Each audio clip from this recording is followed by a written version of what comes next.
Awesome. Welcome, everybody, to another episode of Enclosed Cosmology of Fellowship Roundtable. This is episode 16. We're going to be continuing and finishing off our discussion about Abraham, the father of many nations and many tribes. So we'll go ahead and introduce everyone and then get on to the show. So I'll go ahead and say always to my brother, Anthony, how you doing? Shabbat Shalom, sir. Everybody, happy to be here. Yeah, happy to be here. Much love to everybody. Hello, everyone. Shabbat Shalom to the Enclosed Cosmology Fellowship Group. Hey, thanks, Marcia. And we have a new guest with us as well today. This is Mckenzie. I'll go ahead and let you say your highs, and if you'd like, give a little brief testimony, and then what that kind of straw that broke the camel's back when it comes to your transition from a globe model to enclosed cosmology. Sure. Shabbat Shalom, everyone.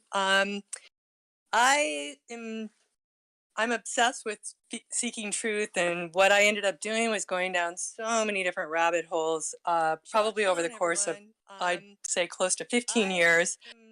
And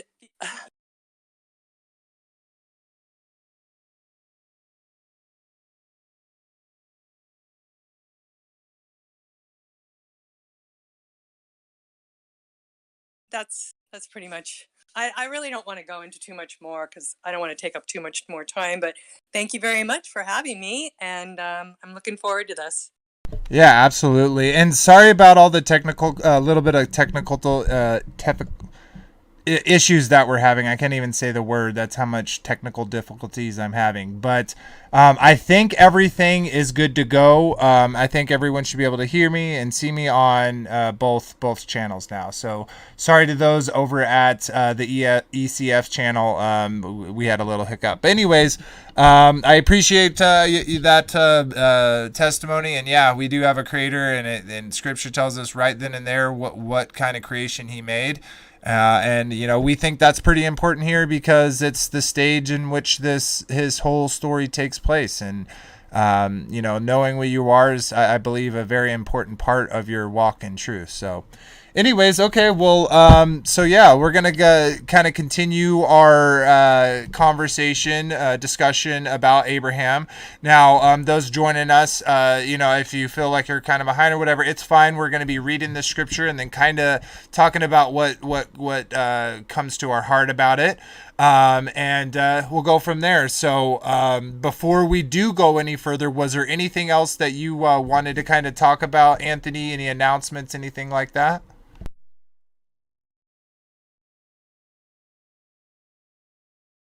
I'll take that as a no, or maybe he is away from his computer. Hey, my bad. I was muted. I'm sorry, but no, I'm good. I'm ready to dig into it. I'd like to read one thing from last week's from the Targum, but yeah, I'm ready to dive in whenever y'all are. Awesome. Yeah, we can totally get into it. So let me pull that up. 1 second, everybody. So I'm gonna read through these pretty quickly because I want to get through enough. There's so much we could speak about Abram about. We could do series upon series, but we're kind of trying to paint a big picture here, big foundational picture of what's kind of going on, and bring that quickly up to our modern era and the things that we're facing as individuals, as an era into ourselves. So please, like I said this before, this isn't a huge in-depth teaching. This isn't teaching really. This is us giving our opinions about the scripture that we're talking, that we're reading through, and moving from there. So I'll go ahead and bring that up on screen. So give me a second while I do. And Bear, why? Mm-hmm. Oh, you. Never mind. I'll just read this later. We go ahead, brother. Oh yeah, no worries. So I believe we stopped and now we're in, was it 15 or was it 16? I'm trying to remember. Give me 1 second. It was 16. Okay. Oh, yeah, because we talked about him, taking the heifer, 3-year-old, the she goat, and him using that altar his forefathers Noah did coming off the ark, and how we also see that through Cain and Abel that obviously the Adam had taught them how to make an altar and how to do according sacrifices. And we even talked about how in Jubilees, though we haven't really used Jubilees much as a, here's proof, we're just using the quote unquote 66 canon, still showing you that they are doing these altars, they are doing these sacrifices, and this is behavior that's been repeated all the way up to the Messiah. So so here it is. I'll go ahead and read. We are on 16. Now it says, now Sarah, Abram's wife, bare no children, and she had a handmaid, an Egyptian, whose name was Hagar. And Sarah said unto Abraham, Behold now, the Lord hath restrained me from bearing. I pray thee, go unto my maid. It may be that I may not obtain children by obtain children by her.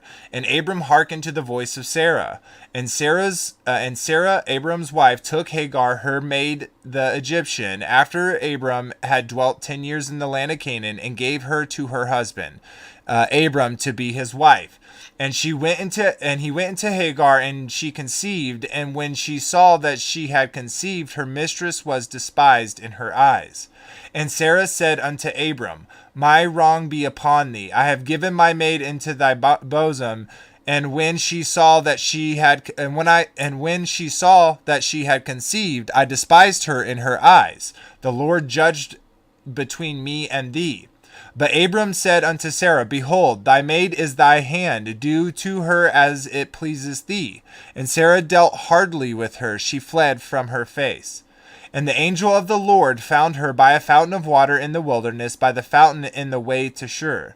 And he said, Hagar, Sarah's maid, whence comest thou, and whither wilt thou go? And she said, I flee from the face of my mistress Sarah. And the angel of the Lord said unto her, Return to thy mistress, and submit thyself under her hands. And the angel of the Lord said unto her, I will multiply thy seed exceedingly, that it may not be outnumbered for multitude. And the angel of the Lord said to her, Behold, thou art with child, and shalt bear a son, and shalt call him Ishmael, because the Lord hath heard thy affliction. And he will be a wild man. His hands will be against every man, and every man's hand against him. And he shall dwell in the presence of all his brethren. And she called the name of the Lord that spoke unto her, Thou God seest me.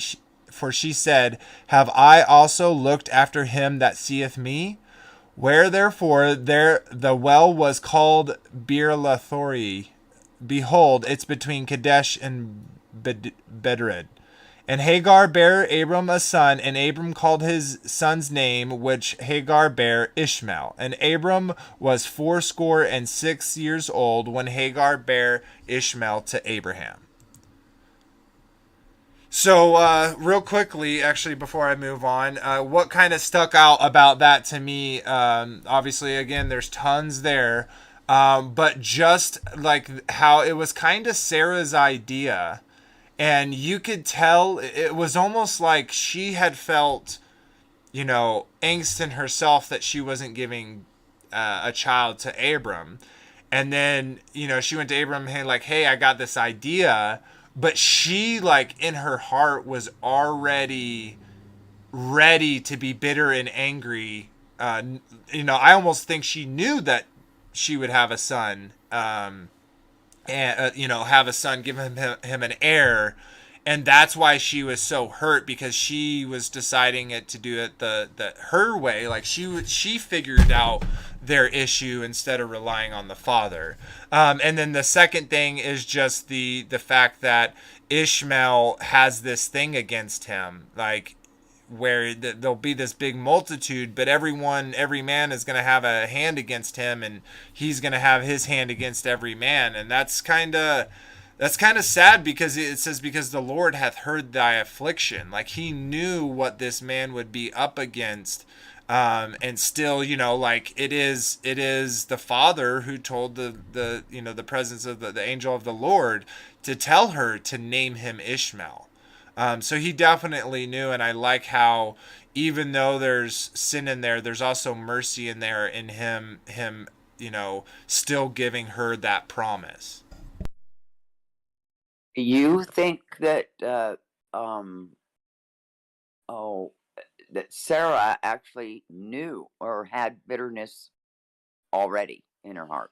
I kind of think so, because, and the reason why I say that is just because she was already thinking, like, I'm not bearing any children, so I need to fix this. I need to come out a way to have Abram have an heir, instead of relying on the father. So I think that bitterness came from the fact that she wasn't trusting in the Father. Oh, I see. Okay, I see what you're saying now. So she had, yeah. Okay, got it. Yeah.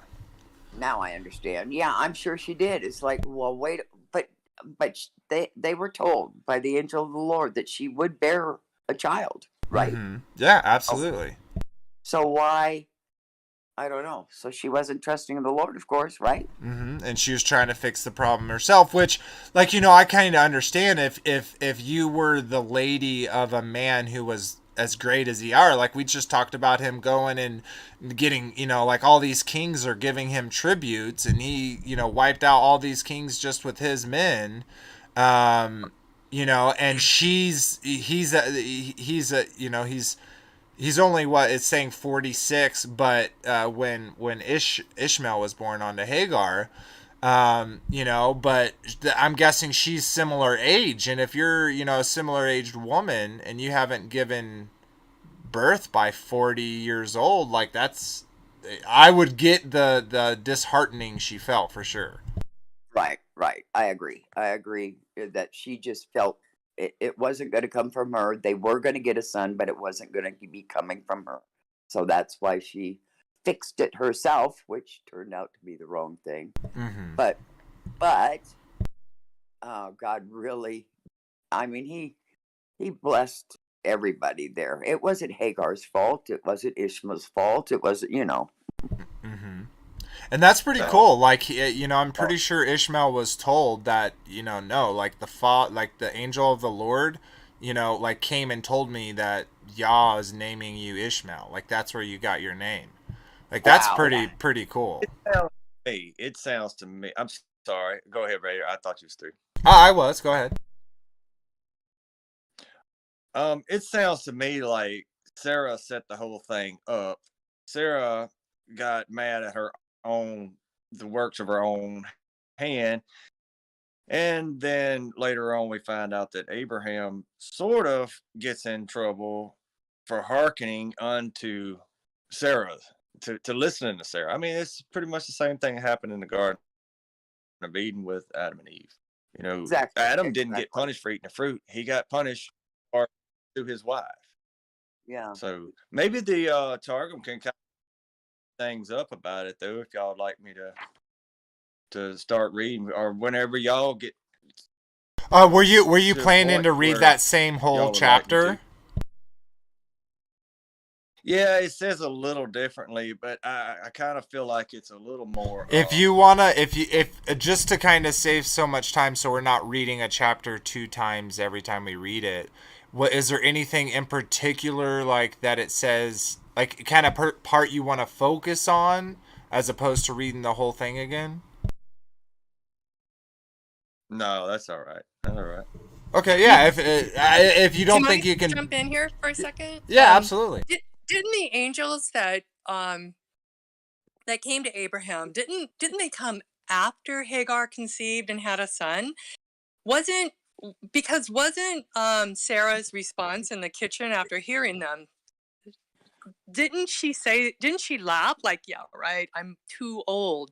Didn't that happen after Hagar gave birth. Correct. And Yeah, but she did, like, what I mean by that is she hadn't been directly, like contacted by, and I'm just saying Sarah hadn't directly been contacted until after this happens. But what my point is she knew the blessings that the father gave to Abraham, that his descendants would be, numerous of as many as the sand Sands of the pieces, sea. etc., the right, stars in the sky. right.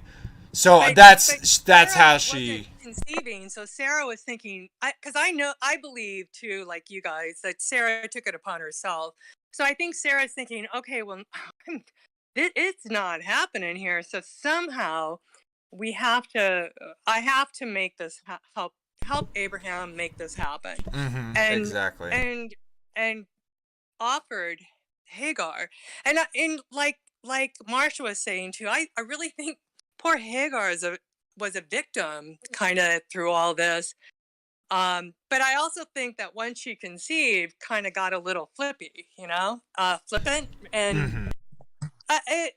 But I think this is what happens when you're not you're not patient and you don't wait on the Father, and you kind of hurry Well, things up.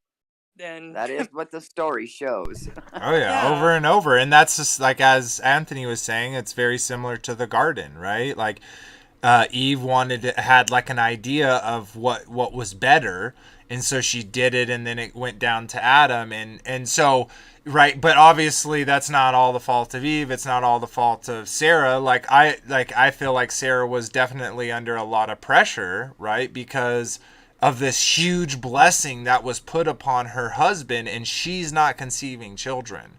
But Sarah is 100% a victim, right? Because all she did, like, of course she was probably happy that Abram, like basically a king, of his own people, was going to have a child with her. Like, that means her offspring, she knows that her offspring is always going to be taken care of. So I bet she was so happy and joyous. Not only that part, but to, regardless of conceiving a child and having a child is an amazing experience. And so when she does this thing that she was asked to do by her mistress, all of a sudden now the mistress is angry at her for doing what she had been asked. And so, she flees. And then I love that the father, this is why, she is a victim, because the father sends out his angel to go say, hey, comfort her. Let her know that the father knows what's going on. He's not he's not leaving you destitute. Like you shall not be numbered from multitude. He hears that affliction, and you shall bear a son. And it's I love, that's what I was kind of saying, that even though there's this, she receives all this kind of negativity, the father shows up with mercy. The father shows up and really does protect women. I mean, they are kind of yes, tough, and that's just another perfect example of, hey, I know this wasn't your fault, and we go back, because I'm going to take care of you, and your son is going to be mighty.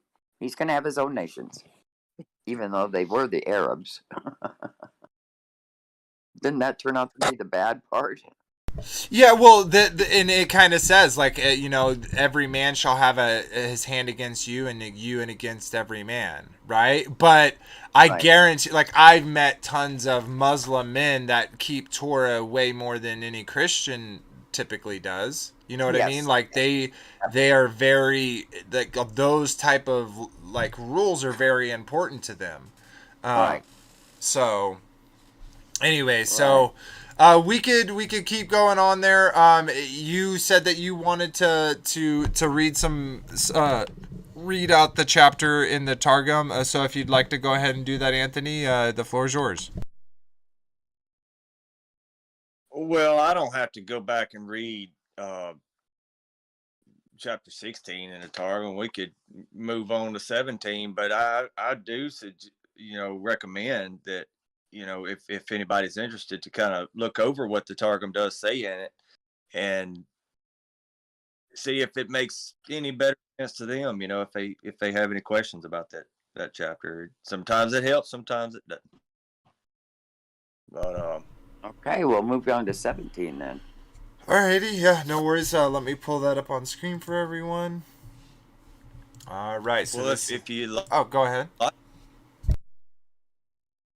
if y'all like, I could read 17 out of the Targum if we could swap back and forth if y'all Yeah, like. sweet. Yeah, you can do that, and then I'll just keep the KJV up on the screen, so those want to read that can kind of have that as an alternative. So yeah, go ahead.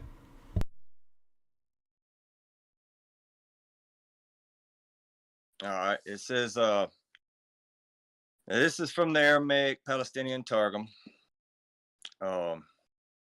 It says Abraham was a son of 99 years, and the Lord appeared to Abram and said to him, I am El Shaddai, serve before me and be perfect, perfect, Shalaim, in thy flesh, and I will set my covenant between my word and thee, and will multiply thee very greatly.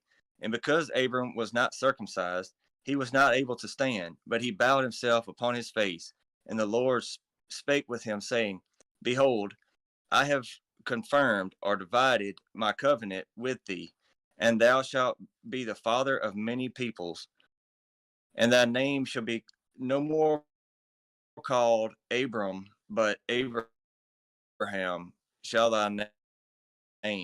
be thy name, because to be the father of a great multitude of peoples have I appointed thee, and I will make thee exceeding fruitful, and I will set thee for congregations, and kings ruling over people shall come forth from thee, and I have established my covenant between my word and thee, and thy sons after thee in their generations, for an everlasting covenant, to be a God to thee and thy sons after thee, and I will give to thee and thy sons after thee the land of thy habitation, all the land of Canaan, and for everlasting possession. And I will be to them Eloah. And the Lord said to Abraham, and thou shalt observe my covenant, thou and thy sons after thee, and in their generations. This is my covenant that you shall observe between my word and you and your sons after you, every male of your being circumcised, circumcise him, and you shall circumcise the flesh of your foreskin as a sign of the covenant between my word and you.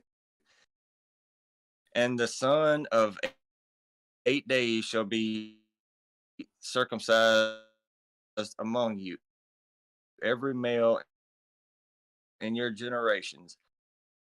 From him, silver. And did I lose my place? And it shall be my covenant in your flesh for a covenant forever. And the uncircumcised male who is not circumcised in the flesh of his foreskin, unless he have someone to circumcise him, that man be her name. It's just spelt a little different. It's Sara in the Targum, and then it's changed to Sarah. And I will bless and I will bless in her body, and will also uh, give from her a son to thee, and I will bless him, and he shall be for the assemblies, and kings ruling over nations shall be from her. And Abraham fell on his face and wondered and said in his heart, and Abraham said before the Lord, may not Ishmael be established, and Sarah, thy wife, shall bear thee a son, and thou shalt call his name Isaac. And with him I will confirm my covenant. Concerning Ishmael, I have heard thy prayer. Behold, I have blessed him, and I will spread him abroad and multiply him very greatly. 12 princes shall he beget, and I will give him to be a great people. But my covenant, all capital letters, will I establish with Isaac, whom Sarah shall bear to thee at this time in the year after. And he ceased speaking with him, and the glory of the Lord ascended from Abraham. And Abraham took Ishmael his son, and all brought up in his house, and all brought with money, every male among the household, people of Abraham. And he circumcised the flesh of their foreskin in the same day in which the Lord spake with him. And Abraham was the son of 99 years when he circumcised the flesh of his foreskin. In the same day, in the 14th year, was Abraham circumcised, and Ishmael his son. And every man of his house, the house trained, and the purchase with money, and the sons of the people were circumcised with him. Awesome. Yeah, thank you for that. That was pretty close. I felt like most of it just used a different language. A couple times it had some additional information, but it was pretty close there. But yeah, kind of what I want to bring up about that, if you don't have anything to start off, is just how serious this last part is. How with something he takes. Like right here in 14 KJV, Genesis 17:14, it says, "And the uncircumcised man child, whose flesh of his foreskin is not circumcised, that soul shall be cut off from his people. He hath broken my covenant." So that's a pretty big thing there. Now, obviously the Father's conviction should be laid upon your heart. So I'm not telling anyone that doesn't have their who isn't circumcised to that if they don't, they're going to hell, or that their covenant's broken off. I'm not saying that. I'm just kind of showing some scripture where it's indicating that that's a big part of his covenant, is that circumcision. And he, being 99 years old, does it. His son is 13, but up here we're given like, hey, on every, at that 8th day, make sure that there's every man in every generation is circumcised.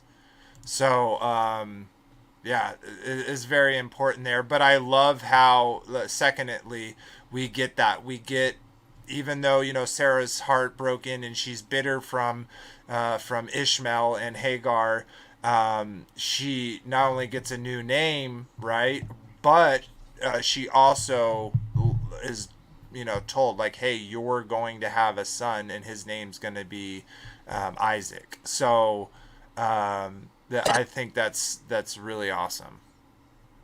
Now, you know how Abraham, 99, being circumcised for the first time, right? Mm-hmm. Well, as far as so wasn't everybody before him circumcised, right down to Adam? What? Well, so remember that Abraham grew up in a pagan nation. He was brought out of that. So we know that through the reign of Nimrod, that he was, militarily going around and conquering nations. So we see this happen again, right? Because we know, like those that are into scripture, we know that there's going to be a time, a period that we're going to kind of be missing, where we get to Moses and the same thing is happening, right? Like they have a little knowledge of what they're supposed to do and knowing that what they're doing is wrong, but they don't have the full information.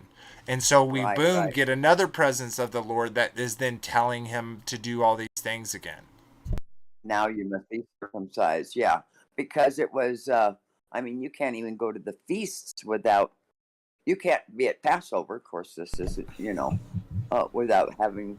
Yeah, you're People not supposed to circumcised. eat from the lamb. Yeah, totally. So it's definitely a big point, and we obviously see that going forward as well. Yeah. Yeah. Well, I'd like to kind of bring up a little bit about what Marsh was saying. Wasn't Adam and everybody before Abraham? And I would say yes, they were, because we see in Jubilees where Adam was learning the Torah for 7 years in the garden.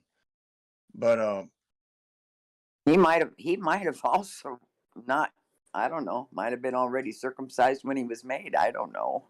Yeah, that's kind of funny. Like, did he come out circumcised? Because or just he could have had the angels do it to him on his 8th day, and so That's true. That's absolutely true. The angels were there to help them. That's true.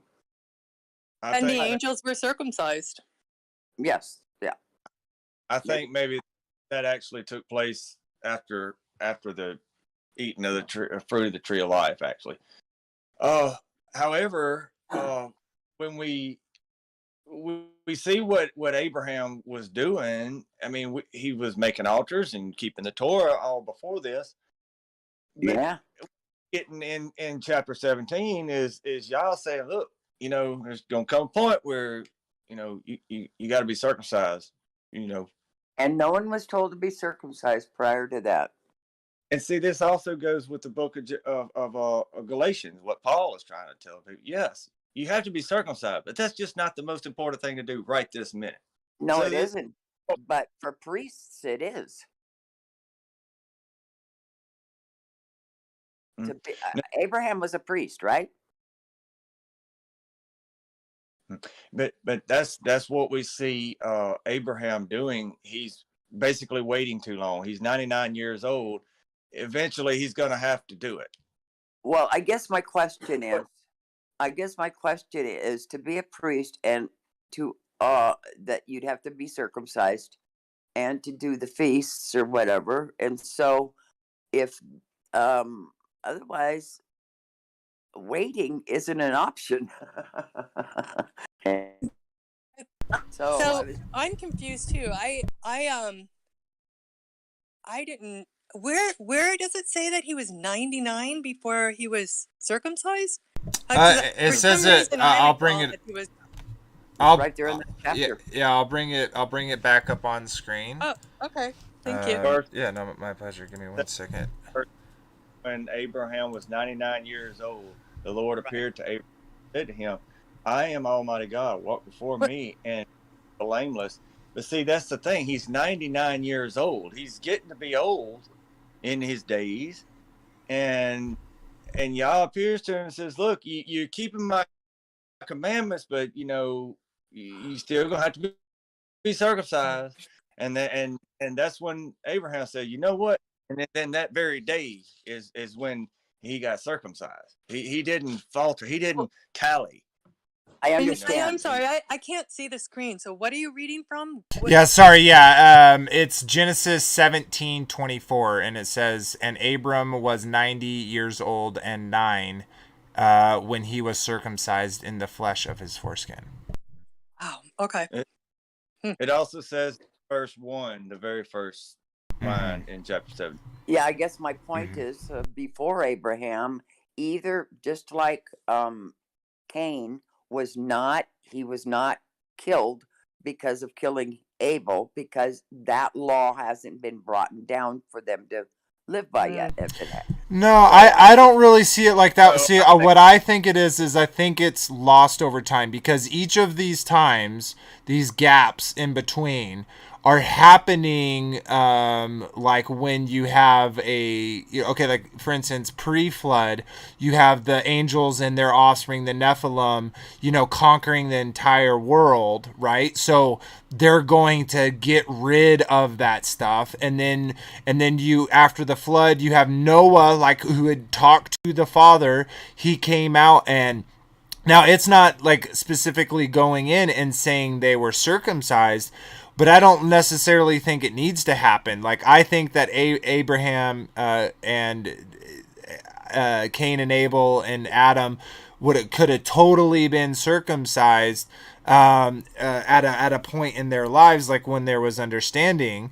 But I don't know, when it comes to God changing the law, like, I know there's some parts where he doesn't necessarily give the fullness of the law, but I wonder if that has more to doing with the hardness of men's hearts as opposed to how he actually wants it. Like, he would have obviously rather us never take from the tree of knowledge of good and evil. The consequence of that is we had to reproduce, and there's no way of getting around from having two people to increasing your numbers and them not be with their, offspring. Right. And then you could use the apologetics. Well, the DNA was so much, more there that it didn't affect them. Regardless, I think that the father would have rather have that not have happened. So I don't always think that because certain people like Abraham wasn't, or for instance, like Abraham wasn't circumcised until he was 99, takes away from the fact that he was doing the other things, right? He was like Anthony was saying, he was in that covenant, but this other thing he hadn't done yet, and the father, obviously he didn't know, right, about the circumcision, him independently, and that makes perfect sense to me because Nimrod would have, like we see today, right? We don't know whether circumcision is right or wrong. Like, and I'm talking about generally, we don't know what days we should do these, these feasts, what the actual seventh day is. Is it actually our Saturday, or is our Saturday actually the first day of the week? Right. We have no idea about a lot of those things. So I don't get caught up there. I just see that he's doing it. The father is saying, do this thing. And specifically, like anyone that's doing my covenant, anyone who is doing my covenant needs to always make sure this happens. And what was and if you don't, then you're broken. Go ahead. Yeah. Right. And what's awesome, and he was obedient. I mean, immediately, and everybody was circumcised. Mm-hmm. And that's just, that's awesome. It's just the obedience of Abraham, mighty, mighty. But then, I've learned a lot more with Sean. Like they were actually an angel of the Lord was speaking to these people. It's not something that you thought in your head or whatever. That's in front of them. Oh, yeah, they 100% know, because most of the time they're like bowing down. They're like, hey, no, don't bow down to me. I'm just a messenger. Right. Yeah, so cool. So yeah, we kind of spent a good chunk of time there. Was there anything else, Anthony, that you wanted to talk about specifically with 17 before we move on? Yeah, kind of like my whole point. Oh yeah, go ahead.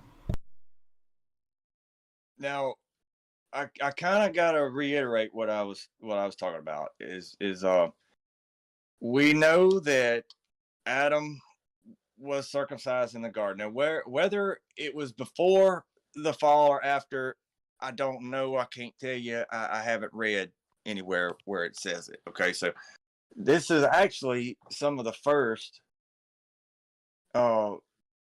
instances that I'm hearing about circumcision in the Bible, right? When with Abraham. Now we also see in Galatians where as soon as Paul came through and says, no, you need to follow the Torah, right behind him, like Sean likes to talk about, is you had the circumcision party coming through. It's like, oh no, you can't even follow Torah until you're circumcised. But see, that's not what we get from and that's not what I get anyway from Genesis 17, where it seems like where Abraham was following Torah, but he was putting off this aspect of it, and Yah said, "You need to hurry, or else you're not going to get this son right."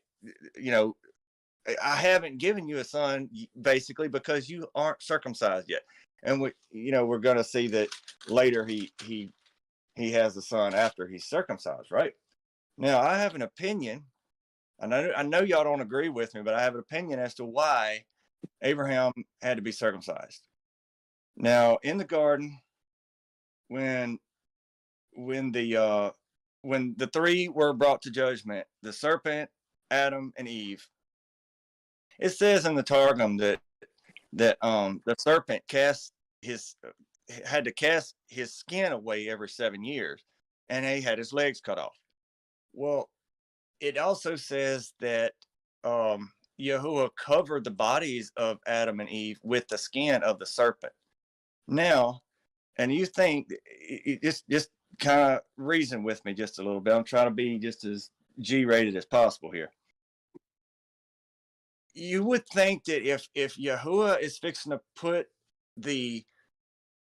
everything in the hands of Abraham and his son, he doesn't want that seed to be tainted in any way by touching the skin of the serpent. So it had to have been removed so it would never touch anything evil. Now, that's just my opinion on the reasoning for circumcision.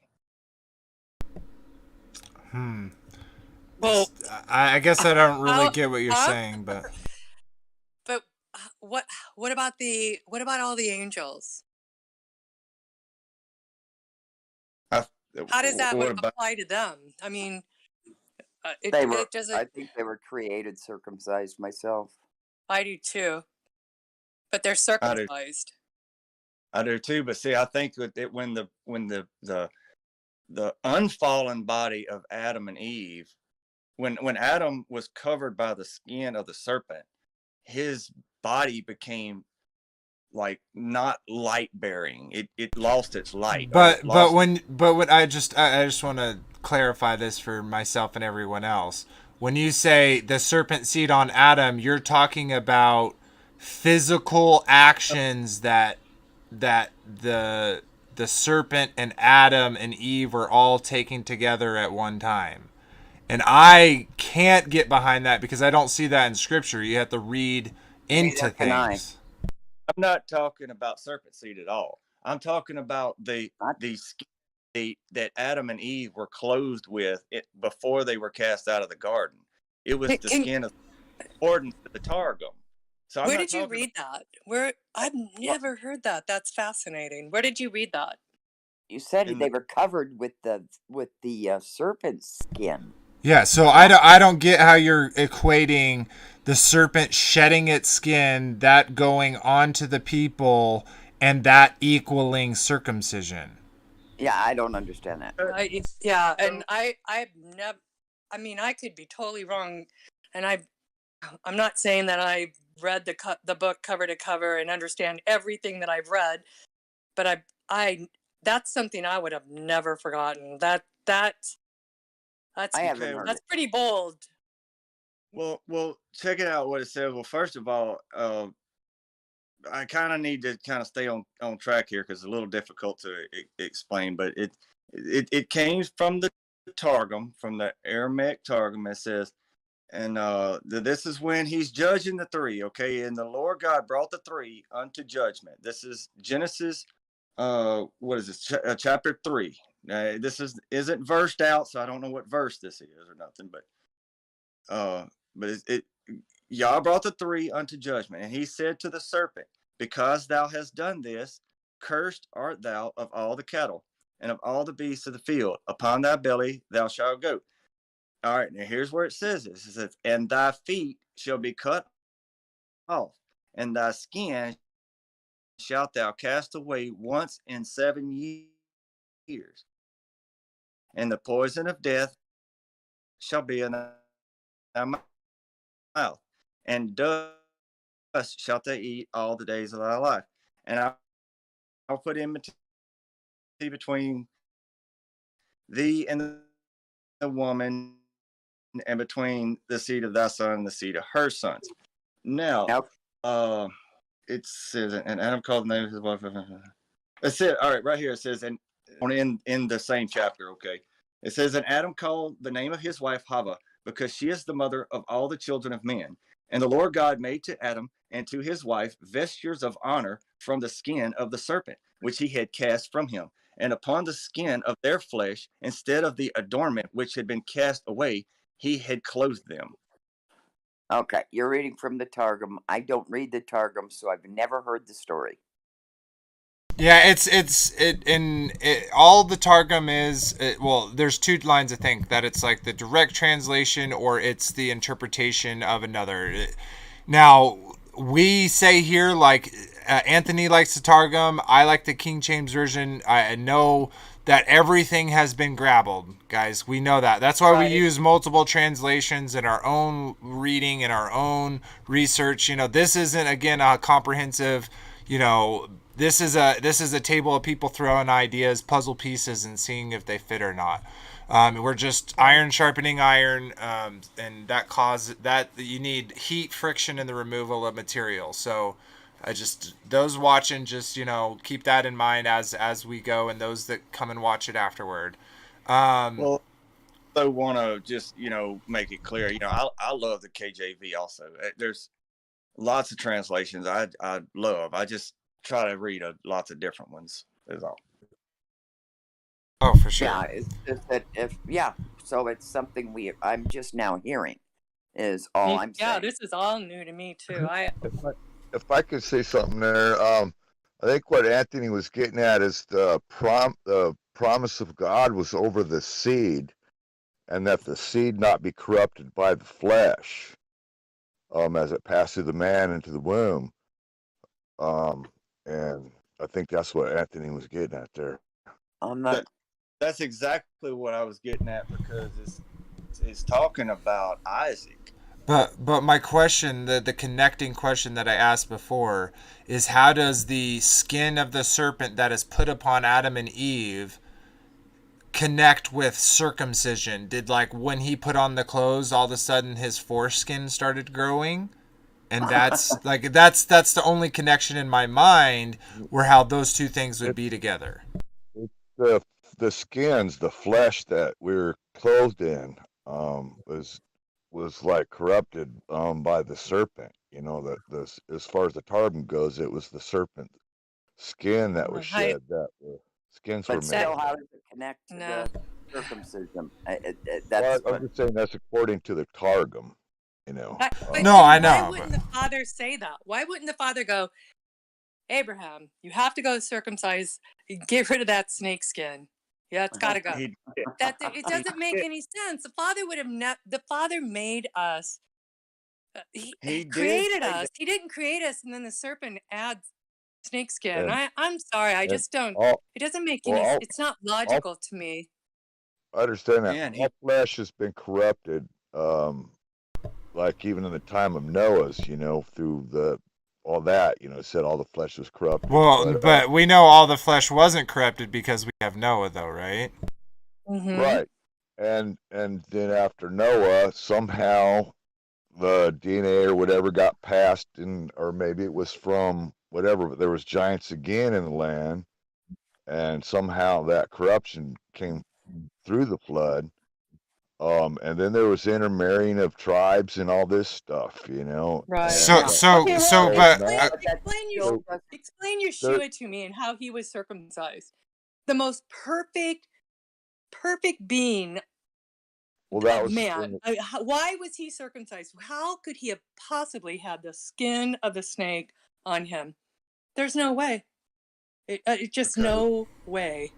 Yeah, I don't get the connection of the circumcision. Like, if you're stating from Genesis, 3, where he says, he gets skins from an animal and then puts them on, on them, which to me makes the sense of, when you would do a sacrifice, you would give the skins of that animal would go to the priests, and then the priests would use that to clothe themselves and to make instruments and stuff like that they needed. So that being the case, that makes sense to me, like an exchange happened that way. But if, using the Targum, we're saying that the skin that they were clothed in was which to me is interesting because it's a covering, right? They committed a sin and then their sin was covered. But so if Now you're they're saying that cover that the Father's actually putting in them corrupts their body to now they have snake skin on them, I don't get that transaction. And No. then, and please explain to me why Yeshua was circumcised. How, What? how I do don't you know. Well, explain that? that's the letter If of the he, law. I would if I could. Well, He was born into the yeah, flesh. he The was born flesh in. is he's perfect in corrupt. every No, way, no. He was without human. sin, He was human, and he needed to be circumcised also. Yes, but not to have but not with snakeskin snake skin. removed. No, not snake skin. No. No, he was Well, not corrupted ever, Wait, never. wait a minute. well, then why do he have to keep the letter of the law and be circumcised in the He was flesh? circumcised. But Because my that's contention is Torah. that, That's what the Father. That's the letter of the law. right, I But the understand. Now, my contention is why doesn't it say about Yahuwah sacrificing an animal, and that would be in the first blood drawn for sin to cover Adam and Eve for skin? Why Yeah. isn't that mentioned? That It's not mentioned anywhere. well, that's what I would assume. No, I didn't say was. I'm equating the fact that he just okay, it's the Father. What did he just? Because if we're going by directly and they couldn't eat meat until Noah, right? That's when that people could eat meat. Well, then you're saying that the Father literally just killed an animal, took its skin, and then that was like the first murder of an animal that they didn't use anything from the animal except the skin. They just threw away the carcass and everything else. Well, I'm not saying that. I'm just saying that I'd be surprised if that wasn't mentioned, that there was a sacrifice, and that would have been the first sacrifice for sin to make the skins for Adam and Eve to cover themselves.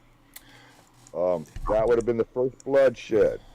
Well, no, maybe for a sin sacrifice, but I believe that there was other sacrifices, like Thanksgiving sacrifices, that you wouldn't do to atone for your sin. It would just be enjoying in Thanksgiving. yes, Well, yeah, I mean the first barbecued. sacrifice They ate mentioned was when as far as animals go, is when Abel sacrificed, because he was a herdsman and he sacrificed. So what I personally believe is that sacrifices have always been a thing, and when we think of sacrifice, it's kind of in tune to us, like when you picture a sacrifice, what that looks like. But that's not really all what it was like. It was literally them having a feast, them eating animals and fruits and vegetables and everything as a dinner with the Father. So they just went out and killed their meal. Yes. And then they just had a particular way that he wanted it cooked in a particular way that made, because it literally, we tell in scripture that when we cook meat and we do it in Thanksgiving to him, like that is a beautiful aroma to him. So he's actually smelling what we're cooking. And so him giving us specific instructions on how to cook it, that's just like our Father teaching us the best way to cook meat. If God gets his mouth watering from it, then it's good. He even tells us what to put on it. He gives us recipes. It's the herbs and the bitters and everything. I get all that. I'm just saying, and it's a beautiful analogy too about the first sacrifice would be in the covering of skin, just like Yeshua covers us in the blood, for our sins. But it's just not mentioned. And I was just saying about what's mentioned in the Targum. Okay. So I don't know if that's valid or not. Yeah. I haven't. I think the Targum is the only place, right, that says that the skin, they're covered in the serpent skin. Go ahead, Anthony. That's the only place I've ever seen it. Yeah. So Yeah, I'm not saying one way. I'm just saying that's where it's mentioned at. Mm-hmm. Now I've always felt a little different, that because it's like the first sacrifice for sin, that he made skins for the covering of our nakedness. So in a way, that's kind of like a type and shadow for what Yeshua did for us, the greatest sacrifice of all. That's the way I always grew up looking at it. But Killing the this whole serpent. this whole contention lately about people talking about the serpent seed and everything like that, and finding the scripture in the Targum and reading about it, I got more questions about it now. Okay, so wait a minute. Is this the shedding of the serpent's skin that was used? Right. Because That's what was. okay. But That's, I'm sure they ate animals before then, and I'm sure they used wool and I don't know. it Yeah. doesn't. Everybody ate animals except for the evil. That they drank blood and everything before the flood. See, I don't know if I agree with that, because if that until after. if that's the truth, right? Then what about Adam and so when Cain was making his sacrifices, you're saying he didn't like the sacrifice because of what he was being given, not what his heart was? Or you're saying it's both? Because I don't feel like there would be any reason for the Father to include what they sacrificed if it wasn't important. I don't know if that makes sense, but I feel like we're jumping all the way back to Genesis 3, and we're supposed to be moving on to plus Genesis 17. Let's move on. Yeah, well, that was because of the circumcision thing. Yeah. Yeah, totally. And the other thing about circumcision, we don't even know if we're doing that right. Mm-hmm. So we don't know how Abraham was circumcised. We're in the dark, really. So Clip a little Is and it right here? call it good. See that he did right then and there that night. That's what it says in chapter 17 in Genesis. That's what I've been saying. He kept the Torah up until the part where he was wanting a son through Sarah, and God came to him and says, "Look, you've kept my commandments except for this one thing right here." So immediately Abraham said, "Oh, well, let me get that taken care of right away. Everybody in my household, every man in my household." He did it that night. Yeah, I don't even know. He was obedient. He was obedient. Absolutely. Right, but don't you think that if Yahuwah is going to send his seed through the blood of Abraham and Isaac, it would be Isaac, because he says later on in the chapter that he's given his seed to Isaac and his offspring. I see what you're saying. He doesn't want his seed tainted by the flesh of the serpent, because that's what says that. Adam. Okay, I understand what you're saying. I just don't agree with the flesh of the serpent part. There we go. I That's don't. where I divide. But I do agree with you with the circumcision, conceiving Isaac. Yeah, that makes sense, but not the flesh of the serpent, because I have difficulty with it too. Yeshua had the flesh of the serpent? That I just can't. For 8 days, baby Jesus was corrupted. Well, wait a minute. Yeshua didn't necessarily have that because he wasn't of earthly man. The Spirit came across Mary, and he was still circumcised. He was still circumcised. Yeah, that's keeping the Torah, the letter of the law.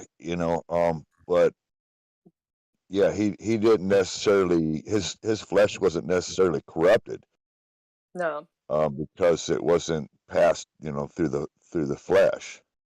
I disagree, because all flesh has been corrupted, right? So if we're saying that means Mary's flesh was corrupted. So Mary had perfect genetics, like completely. So I don't know. That I feel like that gets into a little things when we're equating the sin of the serpent, because that whole idea that what that punishment is then I don't know, because you have to go from going from, okay, the skin that was put on Adam and Eve was the serpent skin. Through Adam, that manifested as, as foreskin, and well, Eve was on it. How was it put on Eve? What How about does she? women? What Yeah. about women? Why don't Why why? didn't we wore it? Mm-hmm. If Eve wore it, then the women, why aren't we, what the hey? Why aren't we circumcised? It Okay. doesn't make any sense. It really No. doesn't. I'm It's sorry, it just doesn't. it's talked about the promise being Eve. over the seed, and the seed not to pass through the flesh. No. And Okay. I don't believe that. I don't. I'm just saying that's a possible analogy for this whole What? circumcision. Why is it all on the men then? Why aren't the women also? The seed doesn't pass through flesh to get into the womb. But it says her That's seed. the Oh. skin on the outside. But it literally says that her seed will go against your seed. So it's not saying the man's seed will crush the serpent's seed. Well, Adam and Eve were one, so when he said her seed, he could have been speaking to her Okay. the same as Adam. Now this as is that. really getting to be. Yeshua. Yeah. Her seed is Yeshua. This is getting to be too convoluted. Yeah, actually. we could literally stick on this, but let's move on, guys, because we're move spending on. so much time on this specific topic. I did want to say one last thing on that, though, and it's beautiful that is to be circumcised on the 8th day.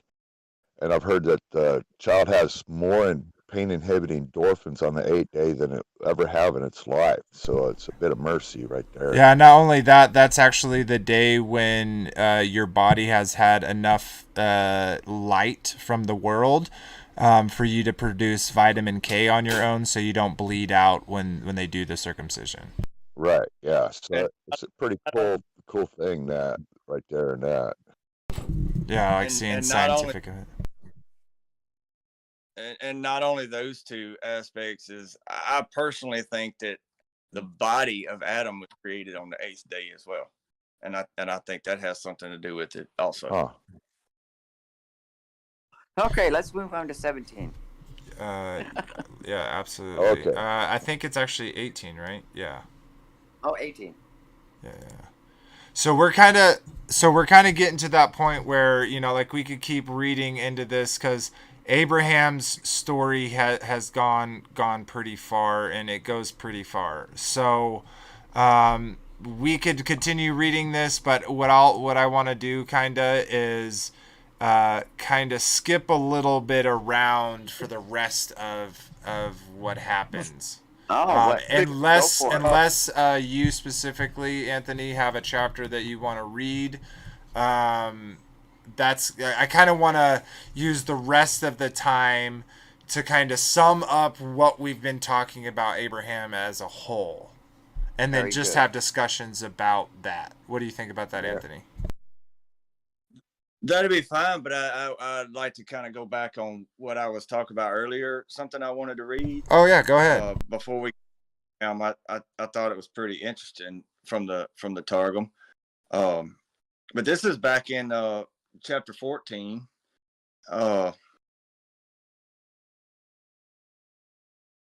It says, and Sarah said to Abraham, all my affliction is from thee, being secure that thou do me justice.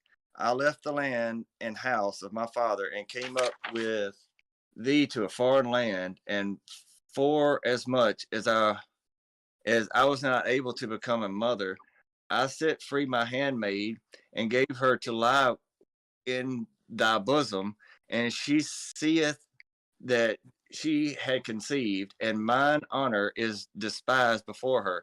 But now is my affliction manifest before the Lord, spread peace between me and thee, and the land shall be replenished from us, nor shall we need the help of the progeny of Hagar, the daughter of Pharaoh bar Nimrod, who threw thee into the furnace of fire.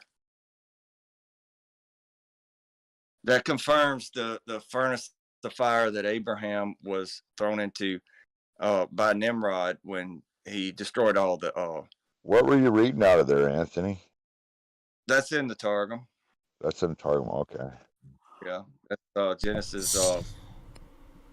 What was that? 16 from the Targum. So are you connecting that to what you read in the book of Jasher? Because wasn't it in the book of Jasher that it said him throwing him, or was that? Because I guess it's just, if it's not from the book of Jasher, it's just the Targum confirming the Targum. No, it's in the book of Joshua where it talks. It goes in a lot of detail in the book of Joshua about why Nimrod threw him in the fire. Like he built the fire for 3 days and threw him in the fire, and just the bonds of his hands were burned off, not his clothes, and his brother that was tied to him or thrown in there with him or what. Yeah, have you? But he was burned up almost. Yeah, and Daryl read the whole chapter. But so I think that was connected to the book of Jasher, and at least for me, like, I'm not 100% sure, and I know other people are like this as well, but personally, I don't know if the book of Jasher that it's talking about in scripture is the current book of Jasher that we have. That's another one of those kind of unknown things. So anyways, yeah, that's interesting though, for sure. Yeah, I don't know of very many other places that talk about it offhand right now either, but I have heard this story even before reading these other books. I had heard this story or something, but anyway. Awesome. Okay, so let's see here. We didn't have that. Okay, let me pull this up. Oh, I'm missing one. I accidentally closed it. No, I didn't. Okay, here we go. And we are on this one. Okay, so I'm just pulling up kind of our list. So we have had. Let me pull this up. Sorry, guys, just bear with me while I'm grabbing a couple things. I should have done this while Anthony was talking, but I was listening. But let me grab. That's here. Okay, so this is our fourth show of Abraham. We did Abraham, Abram, nations and tribes, and kind of, at least from my side of it, what I kind of was trying to paint is like, we see this man who's like super blessed, like he's gonna be, the father of many nations and many tribes, and he's going to gonna be numbered as the stars and numbered as the sand of the sea. And we see him, like Anthony pointed out today, again, getting blessed after he is in that covenant, after he's being obedient to the Father. So we see this as he's coming out of Babel, to his own nation. We see this with his interaction with his brother's son, why can I not think of his name? Where he says, you pick which way to go and I'll go the other way. And then the father turns around and says, no, see, look every way. That's all yours.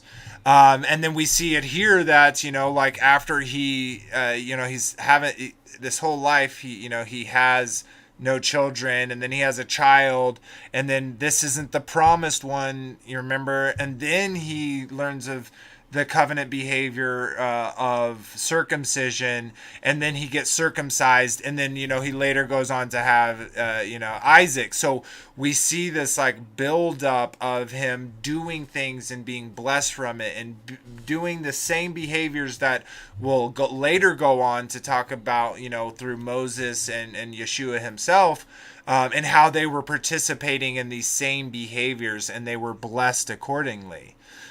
So to me, that's such an important point, as opposed to say, Abraham was just blessed no matter what Abraham would do, he would be blessed. Well, we see as an example him choosing to hearken unto his wife Sarah, which caused all the problems. Not only, like, literally think about this emotionally through what he would had to feel with Hagar, because then he has a son Ishmael that he loves, but then he almost can't love because Sarah, and then Sarah has a son, and this is going to be the blessed son. So then I guarantee you, a lot of the attention went from, his concubine's son to his actual heir, the one that would actually receive the majority of the blessings and the priesthood. And we see how that affects not only Ishmael and his mother. So we see the consequences of Abraham when he doesn't participate in that behavior. And then we see the blessings of Abraham when he does participate in that behavior and follow in covenant with the Father. And I think that's very important as we move on, because we will continue seeing this same story through Moses, and then on and so forth through the prophets and etc. So that's kind of my thoughts about it as a whole, about these 4 episodes that we've talked about. What are y'all's kind of thoughts about that summarization? Well, I like the summary up to this point, absolutely. But I think we still have some more to cover, especially when it comes to Isaac. I think there's a great deal we should cover. And also the point that Daryl and I had brought up about the serpent skin and stuff, for later chapters, we should kind of keep that in the back of our mind. It's just an afterthought, because we're going to see this later on throughout a lot of the chapters we're going to see, and when it comes to Isaac and his offspring and stuff. Yeah, I like also what you said there, Vader. It was just like what Juan was saying today on Light to the Nations, about the same thing that Samson went through, when he was in covenant. He had the strength, and then he got out of covenant and lost it. And then at the last bit there, at the end of his life, he got back into covenant, seeking the Father, and got his strength back, So that was beautiful. Yeah, totally. And we did get a chat. I'm not seeing it, love. If you'd like to come point it out to me, that'd be awesome. But kind of back to what I'm saying is, we'll definitely, talk about Isaac and all them too. But we could literally take one chapter and spend, an episode per sentence.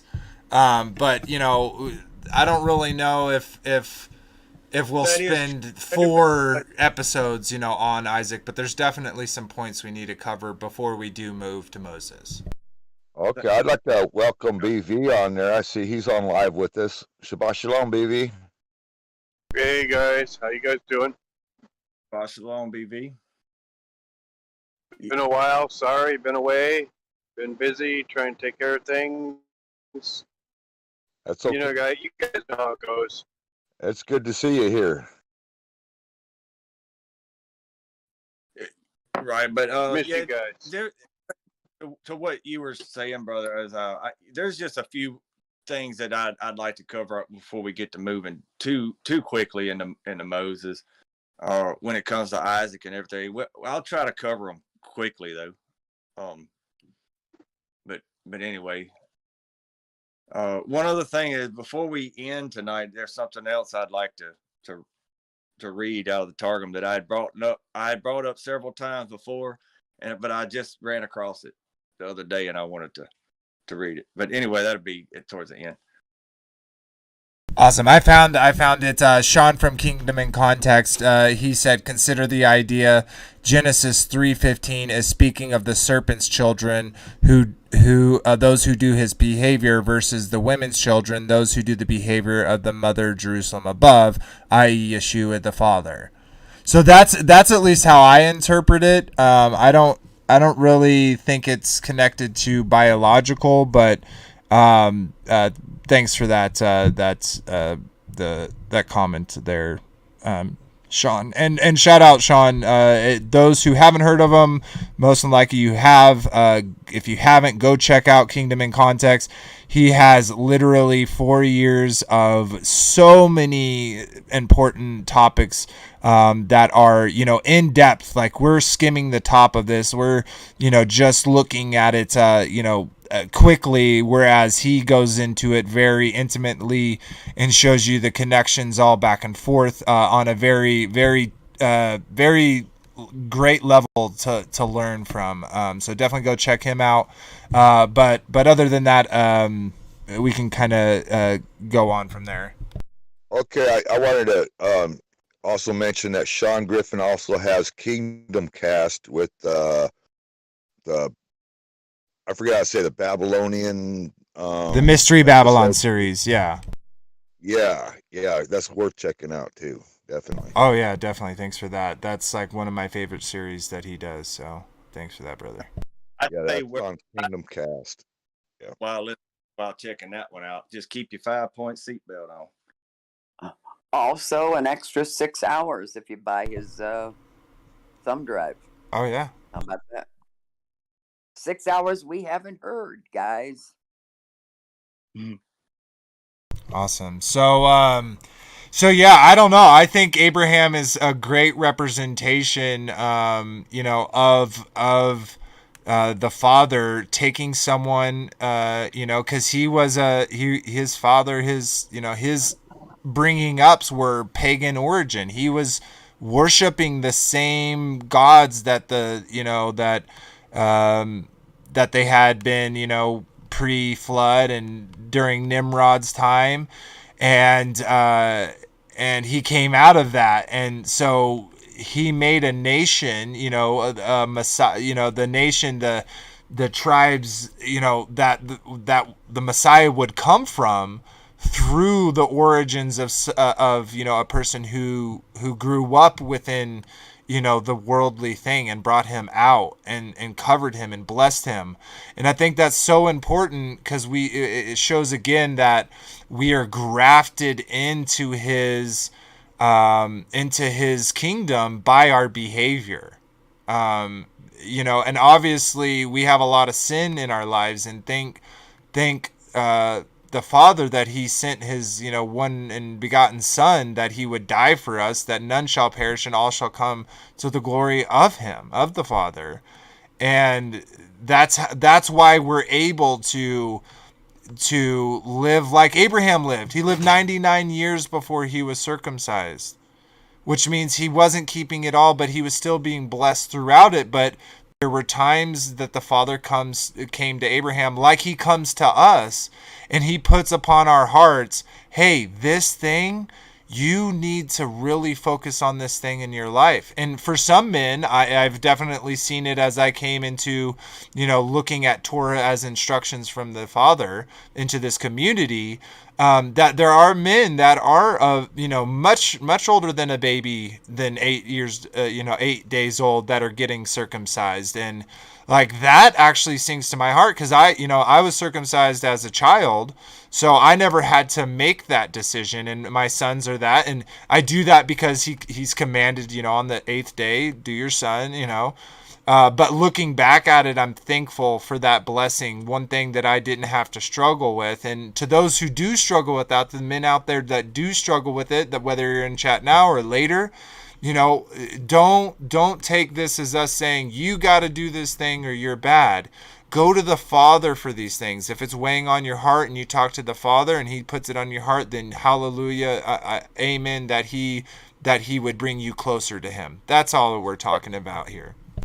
And one more thing, yes, it is a commandment, but it's not the most important thing to do right away if you're coming into Torah or coming into, being obedient to Yah. Yeah, exactly.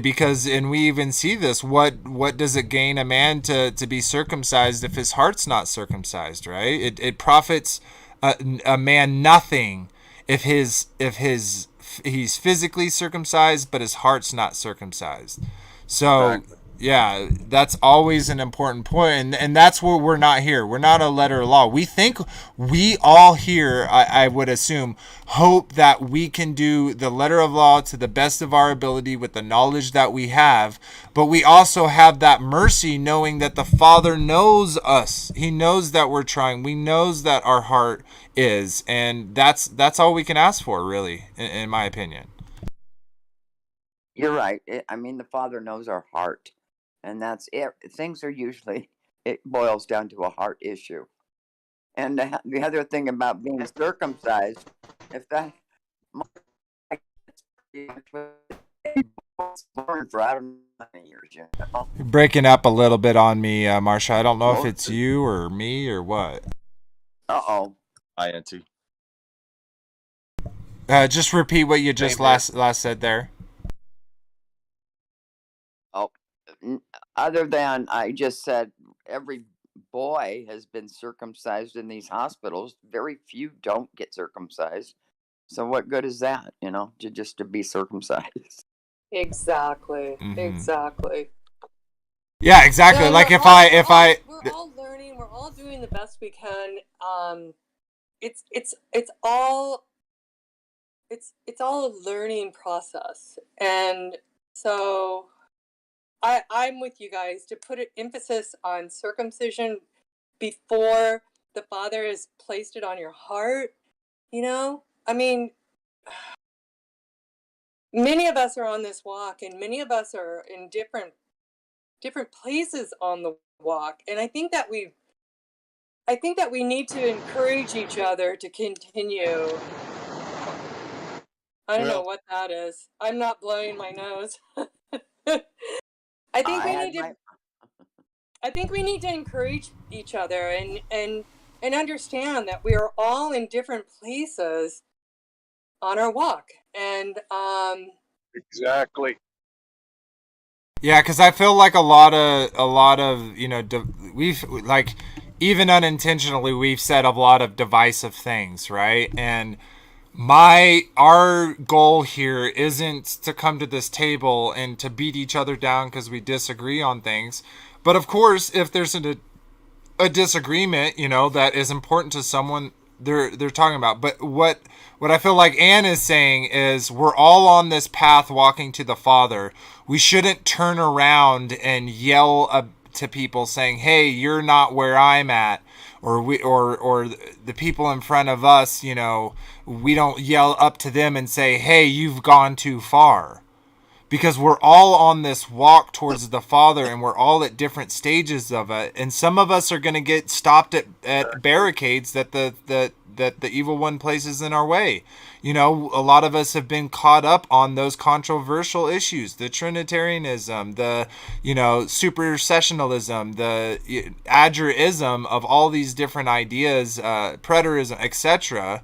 There's been people that have been hung up on these ideas, and it took their own conviction, their own heart, their own desire to seek the truth to move past him. It was never anyone sitting there, past the barricade and saying, "You're an idiot for staying there." So we're trying to grow together as a community, not find reasons to divide. And I also think it's really important to take things to the Father, like what Anthony and Daryl brought up today.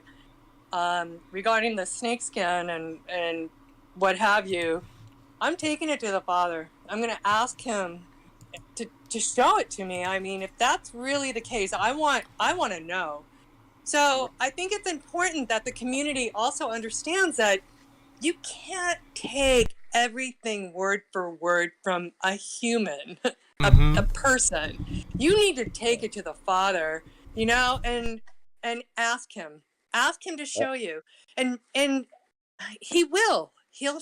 It may not be today or tomorrow, but he will show you. Yeah, and that's kind of like the logo that we have. That's kind of the point of it, because if you look at the map that's on there, this is specifically talking about biblical enclosed cosmology, but you can see that there's pieces missing, right? And then above that, above everything in the heavens, is this spinning puzzle piece that has a question mark on it. And I feel like when we get insight, it is from the Father. It's not something we figure out by ourselves. It's something that the Father gives us. And that's when we have the heart and desire to seek truth, right? So, Right. Right. and everyone coming to this piece of to this table are getting those pieces of the puzzle from the Father, and it's our job to work together in love, as in brothers and sisters of the same household, of the same kingdom, of the same Father, and figure that puzzle piece, this puzzle together, and not get mad because someone is trying to use a puzzle piece that doesn't fit with what you have, And I think that's Right. so important to walk in love. Go ahead, Daryl. Yeah, and if we're getting strife about something, because there's a scripture that says avoid disputes about genealogies because they render strife. So we can discuss things, but if it's starting to get But head I butts or also anything like believe that, then we should just go, okay, well, let's just study a little more, and but it's not worth getting in dispute about. right, Absolutely. and find it in the scriptures to support it, and it can't just be in one Bible. I mean, find it, and it's what is that? You have to have two witnesses.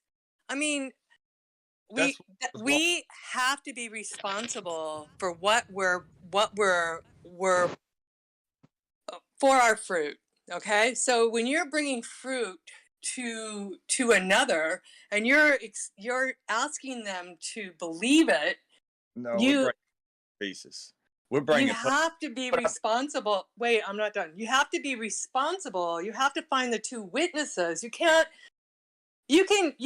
I believe bring it up for discussion, but that I could tell you the sky to me looks red or orange or purple or whatever, but that maybe I'm colorblind and maybe it does look that way to me, but that doesn't mean it is.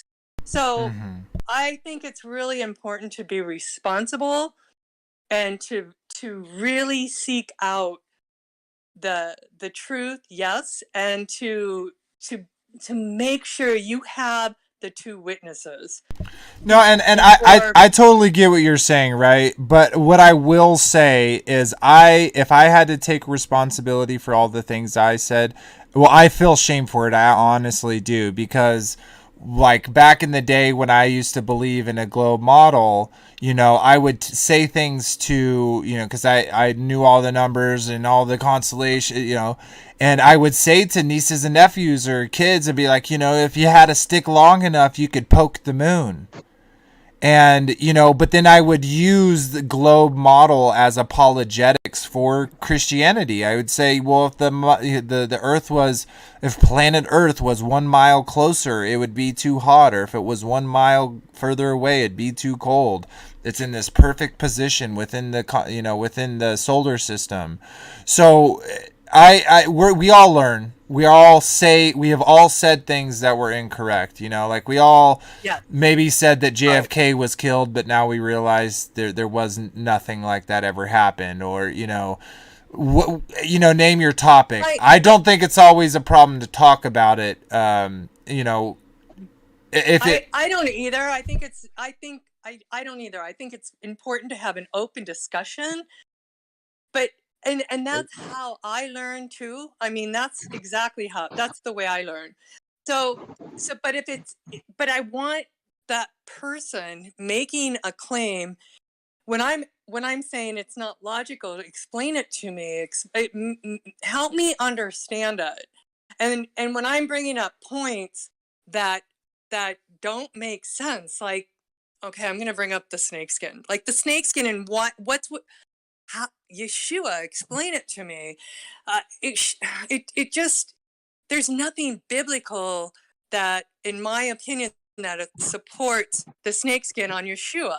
So, Other than he read it in the Targums, and that's what he believes it says. So there you go. But Number one, I do believe there's a responsibility second, to please. My turn. be Second, please. Okay, y'all are putting words in my mouth that I said. I never said about y'all had to believe what I brought up a while ago. Okay, I never said anything. Please quit jumping on me about trying to say No, something. I that wasn't jumping on you, Anthony. So I wasn't jumping on you. I was jumping on the concept. Okay. And you weren't the only one that brought it up. Yeah, we always, are learning and reading different things. We ask questions, and that's why we do it, and that's why Anthony and I started discussing it, because we found it in the Targum. I've considered other places and heard it before too, but it's just like I was brought up thinking about who the bride was, that we were the bride, and now I'm not so sure. After hearing more people discussing about it, it's opening my eyes, and I've gone around preaching that we were the bride. So now I gotta rethink, but it helps listening to other people and asking those questions and learning. Yeah, Oh, no, yeah. totally. And think about this. Think about like how. Oh, go ahead, Anthony. I'm done, man. Go ahead, bro. I was thinking out loud. The bride, boy, Daryl. I believed I was. We were part of the bride. We were the bride for so many years until I Yeah, I've literally. got cognitive dissonance about that one. I'm having Mm-hmm. a hard time letting it go. So I'm like, man, all right, I'm gonna have to read on this one a while. Yeah, I sure found out through Kingdom in Context, that it's New Jerusalem, and he has a lot that he can bring out to show that it is, and Well, it just, and I kind laid that to rest. and kind of speaking out about those kind of controversial topics as a whole, it's kind of as I was saying before, is like how when I came to enclosed cosmology, like I didn't stop at Genesis. I had to read the whole thing again because like now, oh my gosh, when Joshua was asking the moon and the sun to stop, the sun and the moon to stop, and when there's a flood and all of these other things that I'm that are coming up to my that I'm now seeing because my eyes are open to that particular subject, and to like the Trinity and stuff, like going back. But what's funny about it is that kind of sparked my mind is how you have that cognitive dissonance to this subject, right? And then once you realize it, it's so interesting because like back in Trinitarianism, I would try to explain it, but I could never. I would just be like, it's because God works in mysterious ways. We can't understand it. And then same with cosmology versus Genesis 1. It's like, yeah, what the Father's describing there is the planets, right? You do that mental gymnastics in your head to make it work, but then after you go back and you read it, you're like, oh, it's just so much more simple.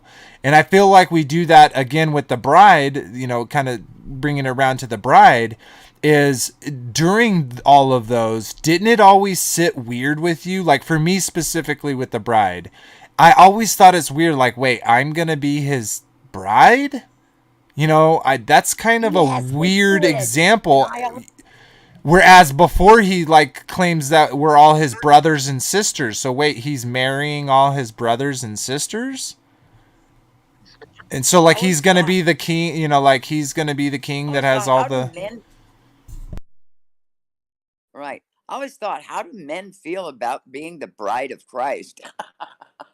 I mean, it's a weird, because we only, you know, It's a it, weird concept. it is, and that's because it's wrong. Yeah, and like with Trinity, right? Like remember trying to explain that to people, and you wholeheartedly believed it, but you couldn't really explain it. And it's kind of like how the bride is, and how a lot of these concepts, these doctrines that have seeped in to Protestantism from Catholicism, because they're basically one and the same. and they've just tried to convolute the whole thing by all these, denominations, which just another, those that didn't hear it from the last one, isn't it weird that what we call our different sections of Christianity is the same thing that we call our different sections of money? That's kind of weird. Denominations. Really? Denominations. Oh my gosh.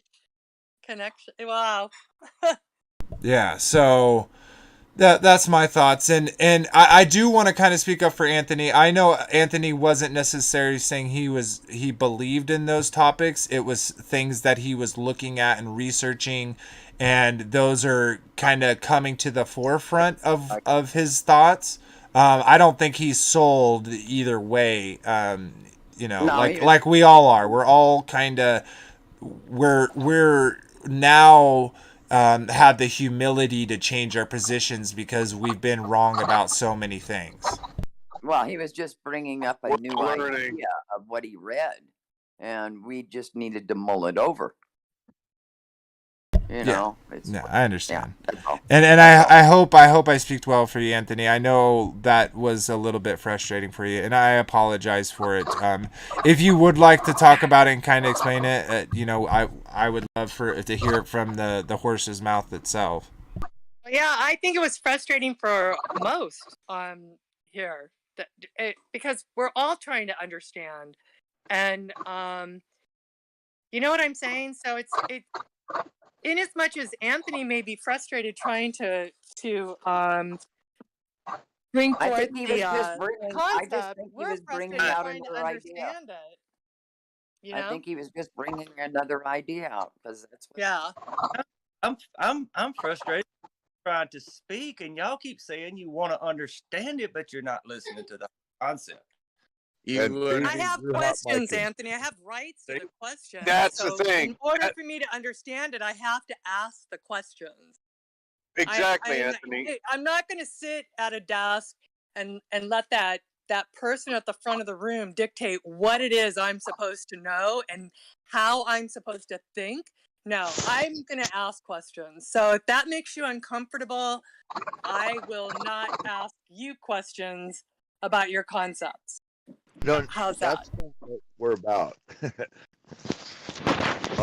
We're here to talk, ask questions, and all that, But Anthony, you want to say something? Yeah, that either. Somebody. Baby, you're still hot. Yeah, I muted him. Go ahead, Anthony. Okay, I didn't say that either, but I have to answer one question before I get asked 20 more. So, in order for you to understand the answer to one question from my perspective of it, I have to be able to answer it. So, what I was trying to say earlier is I don't buy into these concepts myself 100%. But as I did read the scriptures, the more clear they did become to me. And one day I did see it, how clear it was in the KJV or any other Masoretic text you'd like to read. Some translations is really hard to see it in because they try to hide it a whole lot heavier, I guess. But when I did see it, I didn't see it with my eyes. I saw it because Yahuwah showed it to me. And that's the same thing with the circumcision thing. I'm not asking anybody to believe it. I'm just saying this is something that was brought to my attention, and it later becomes a little more clear to me as I read throughout even books throughout the Bible and other biblical texts. So I just wanted to be clear on that. I'm not trying to preach any kind of doctrine here. I'm saying this is something I saw that I've questioned and I've done some studies on. So I'll be happy to answer questions about it. But I can only take one question at a time. Thank y'all. Yeah, that's pretty much the same way too. As I see a lot of it in the King James too, that I grew up with, and and even early on, I had questions about it when I was young, and so yeah, it can line up or it couldn't. It depends on just what you're open to reading, and looking into, and like I said, like I had a lot of cognitive dissonance on this who the bride is thing, because that's how I was taught growing up. So I got a certain thought pattern of the way I see things now, and it's hard to open myself up and get past certain things, and really being open to my Who's got mind. that noise? There's a noise. Yeah, I don't want to completely mute him so he can never talk, but he's not muting himself, so then I have to mute him so no one hears that. So BV, if you want to just mute yourself and then unmute yourself if you want to say something, that will help it so I don't just have you muted and you can never say anything. So just heads up.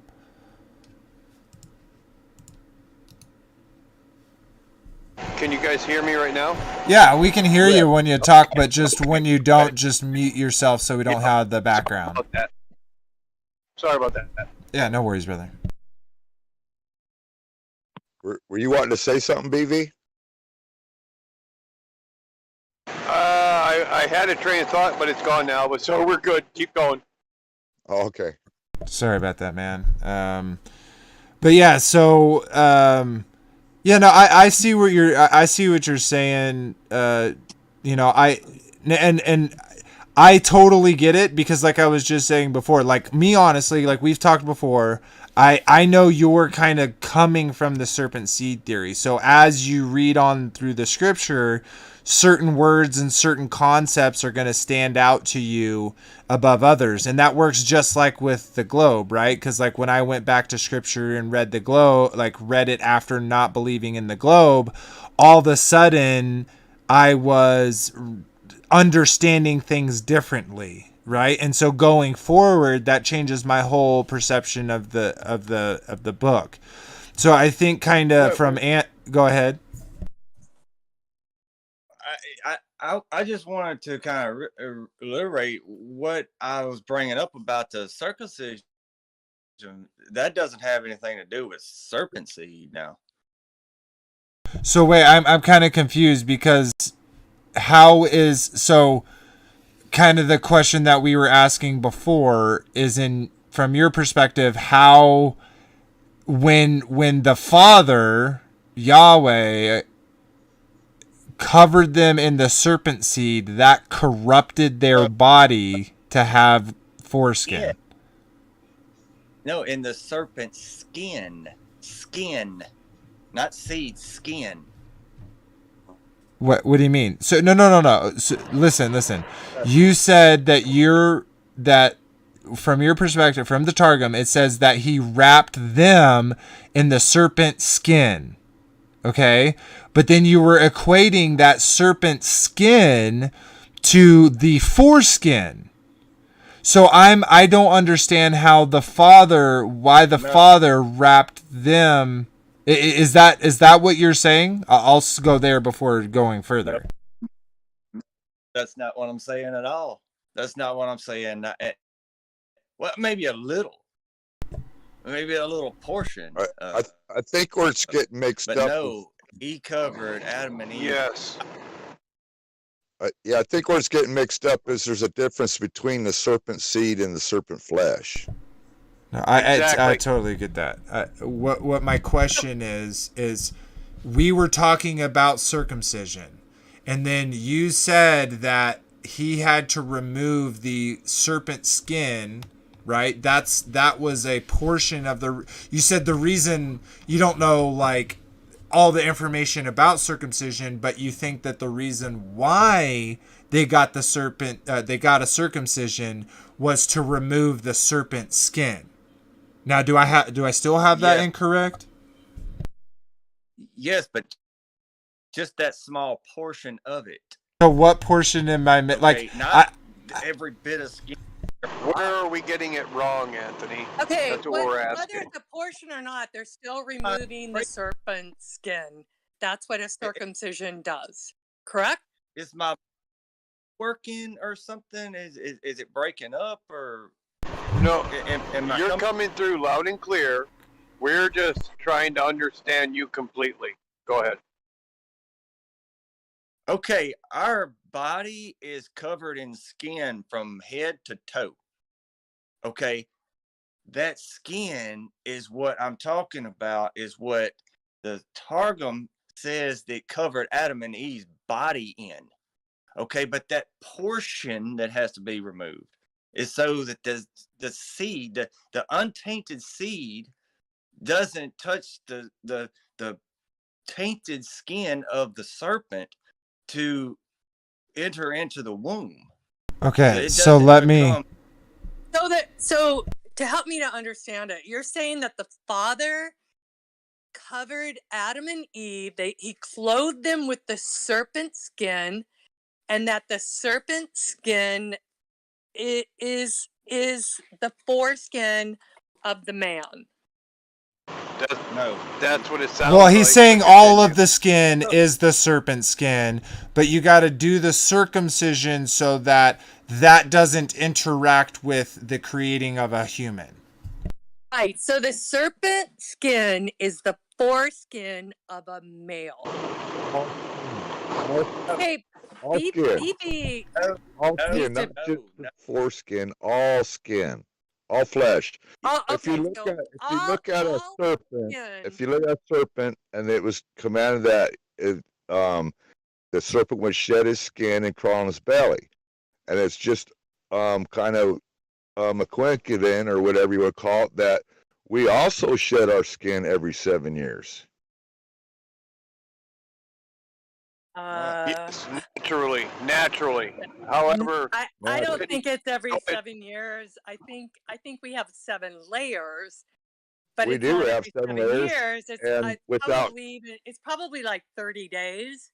So well, I'm not within- quite sure within I'm 7 following years, that. within No. 7 years, we're all I'm completely sorry. decellulated. My college biology class never said 7 years. It said 30 days. It in a matter of 7 years, all our cells are replaced. Okay, yeah, I Scales. could be wrong on the skin. You know, we got 7 layers.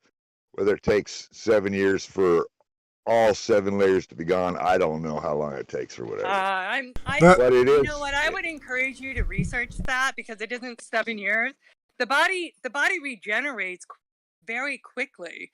The Father has given us the most amazing body, and so the skin. If you think about it, when you get a deep cut, it doesn't take 7 years to heal. Okay, we're talking a deep cut at the very most 6 weeks. All right, so that's regeneration. So I'm sorry, but I cannot accept your concept of a 7-year regeneration of skin when it's not true. Okay. Okay. So You could be right on that. Okay. But it's kind of interesting that it takes a long time I mean, you can have a scar for your whole life. but that's not a regeneration. Okay, I feel like we're getting a little too off of kind of the concept. So I kind of want to bring it back. These things need to be addressed. No, I totally get you. I just hear me out. So I completely disagree with the notion, because at least from my idea, right? And again, I always say this, I jealously reserve the right to be wrong. But from my understanding, this whole kind of idea is coming specifically from the Targum, where it's saying that the skin that was given to Adam and Eve was the serpent skin. And then from my understanding thus far, so Adam and Eve didn't have any skin until they sinned. And then when they had skin, then that skin that was given to them, that whatever they had there before, and now all of a sudden there's skin on that skin is directly from the serpent that we got. So And I Wait a so disagree with I this do. hugely Just because hear me the out. God, Just let me. no, the Father created I man totally from agree with you. I'm from not trying to earth, argue with you. from earth. All I'm trying to say. No, you're It, not, and I know that. I know that. yeah. All I'm trying to say I'm just is making that a point. I totally get Well, the point. I've been saying the same point, but what my point is to Anthony specifically is that we're taking that whole thing, and then as you said to me, you said as you kept reading scripture, it got more and more intertwined into your beliefs. So what we're all kind of saying, right? And like differently to their own, but what we're all trying to say is from our all understandings, and obviously we don't read the Targum, we didn't come to that conclusion. Now I guess that if we had read the Targum, maybe we did come to that conclusion. But what I feel is that specifically we adding skins on, as opposed to humans were already created, they were humans, and then they lost a spiritual war. We're all of a sudden including now every human is literally clothed in the skin of the serpent. And so I don't know. Their punishment right then and there was now that their skin would literally be the serpent skin.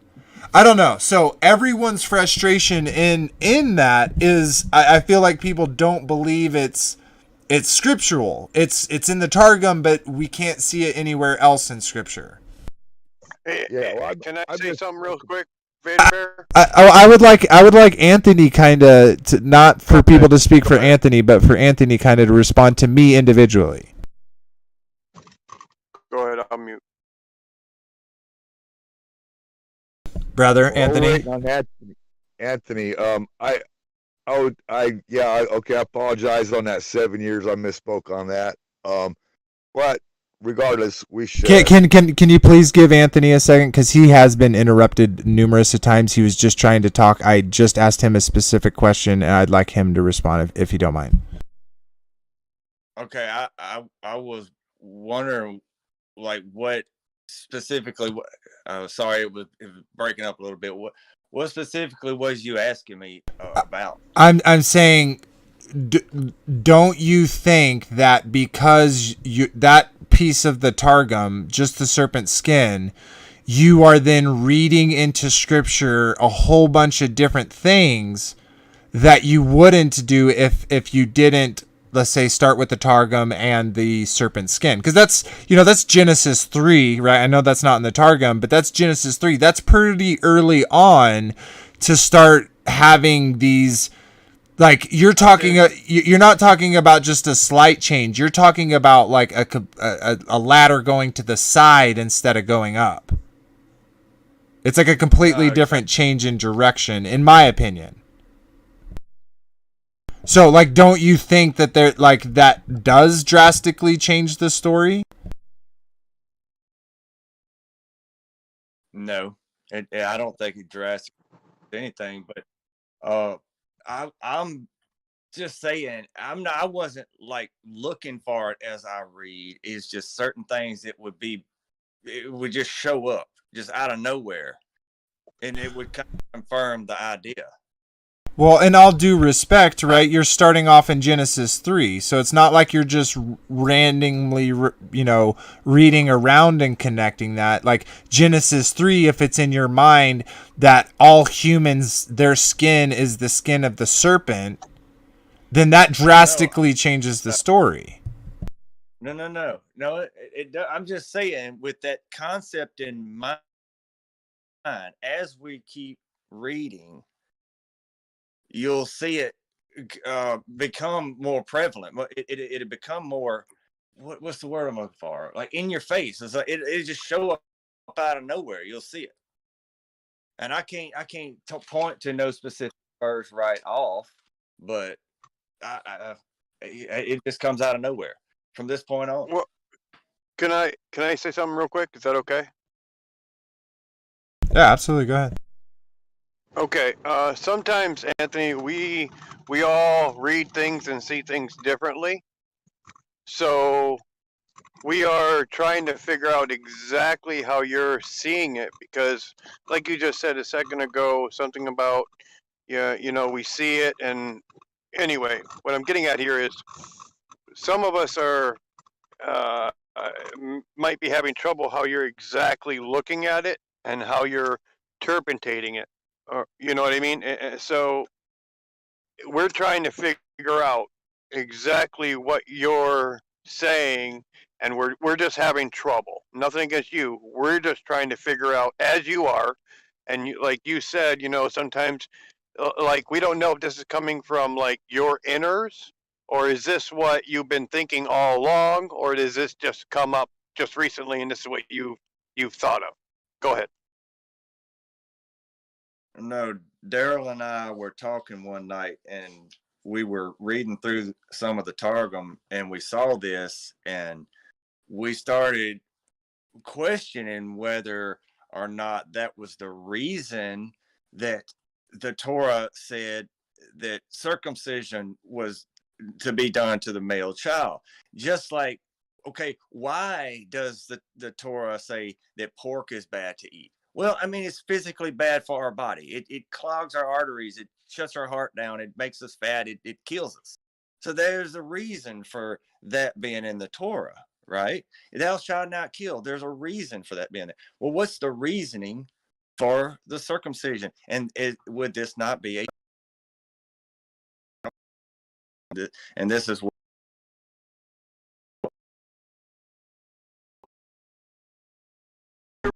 What's the reason for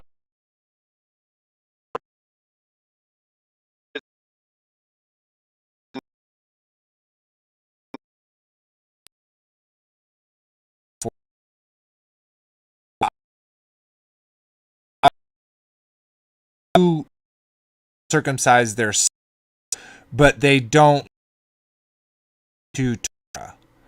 So the reason why I circumcise sons is because I realized he lived and when he described it, and so that is a out that sons to show the inward. So I hopes that they will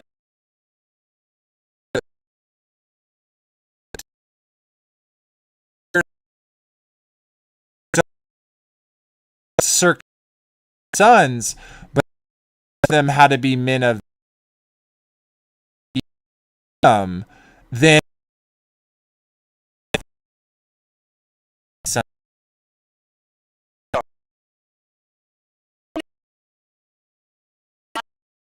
Why do we honor? Why Sabbath? Eat pork.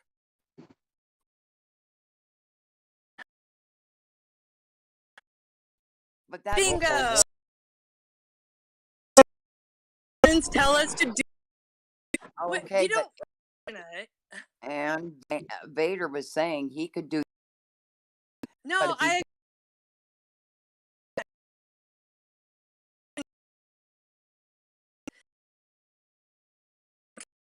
Why do you practice? Why?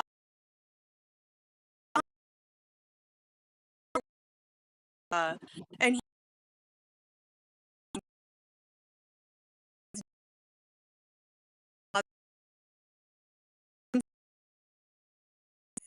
I mean, he doesn't say.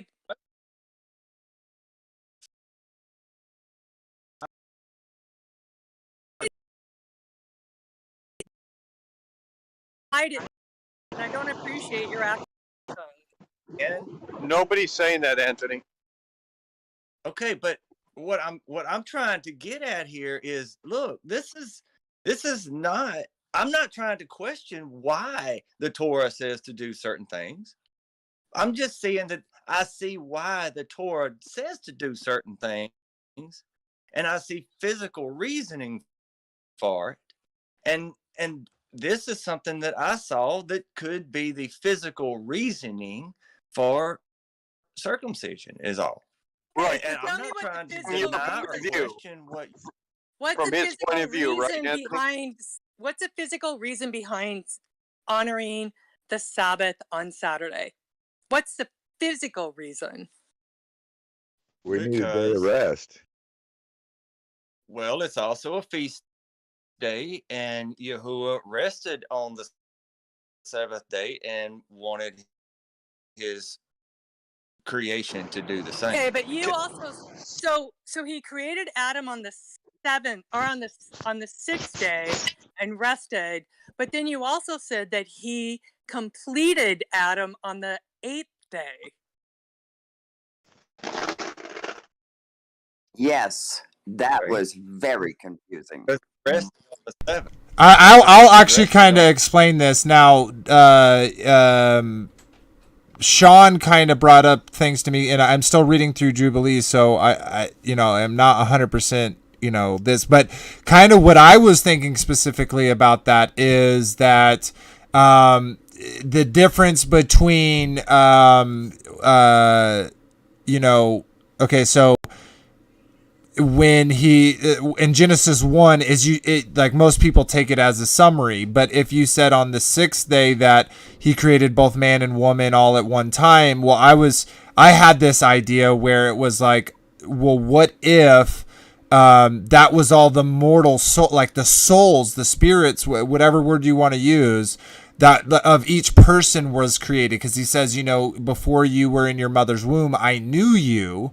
So there was a relationship there. So he created everyone, even Adam and Eve, on that sixth day. And then on the eighth day, which would be Genesis 2, he comes down and specifically creates the physical body of Adam. Now, the reason why I thought that was interesting, because like in the Feast of Tabernacles, Sukkot, we see that the eighth day, right, you have these 7 days, and then the eighth day is actually a new creation. And there's a lot of evidence to suggest that that's when like he will come in tabernacles with us, is when he brings down, the New Jerusalem. But so saying that Adam was created on the eighth day, would be interesting for not only that reason, but the second thing would be because we are seeing that on that men were told to work 6 days and rest the seventh. If he was created on the sixth day, then I guess he wouldn't really be working, and then there would be a Sabbath, which can totally make sense to me. That's why I'm not stuck on this idea. But then if he was created on the eighth day, then Adam would have worked 6 days and then rested on the seventh. So other than those 2 points, I'm not sold on this idea. I think it's a very interesting idea, but as Sean from Kingdom of Context has showed, he said that it specifically says that he created Adam and Eve physically on the seventh day, right? So on the sixth day. Sorry, Yeah. sixth day. Sorry. So, Yeah. It was the No, and if I you, understand. So tell me, where are you getting this eighth day from? Because the Father completed everything in 6 days and then rested on the seventh. Well, so let me ask you about that. Glory to the Father. Yeah, and I'm not Whoa. denying that. Like I totally get that. That's what my mind has always thought. I'm not taking away that. But just hear me out. You're saying why the eighth day? Well, I gave you 2 reasons, but also to say that I'm all asking of you where you read it, where you found No, I didn't. Here, I'll state it again. So 1, the 6th day we have in Genesis 1, we have Elohim creating stuff.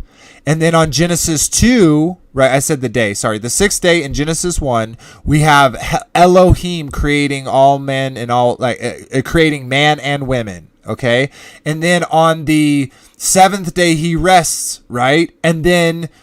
But then Genesis 2, which is, after that, after the 7th day, if you took it instead of as Genesis 2 being a, developing the story more of Genesis 1, of the 6th day of Genesis 1, if that's what it is, okay, that makes sense.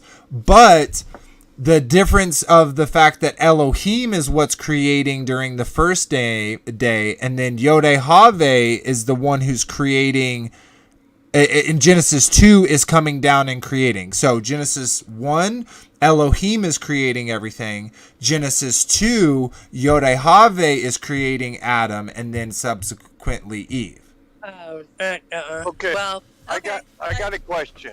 Can I just mention something else? Okay, two things.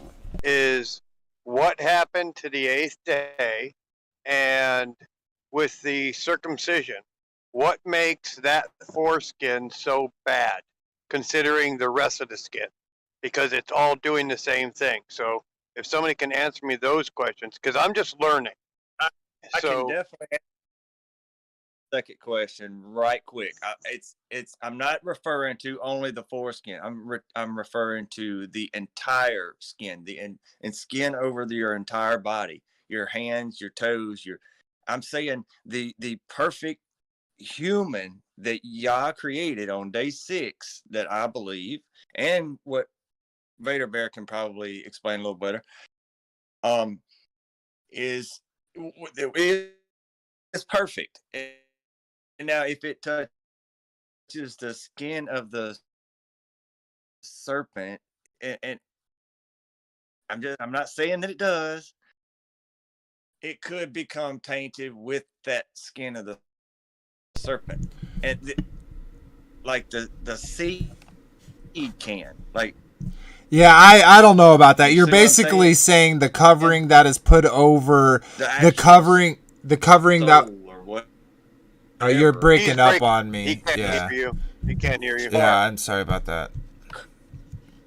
So anyway, about the You're breaking up, the, Anthony. I'm just gonna Anthony, kind of keep going because you're roboting right now. But what you were basically like, my issue with what you're saying is the covering that the Father puts over the Adam and Eve is not actually a blessing, it's a curse.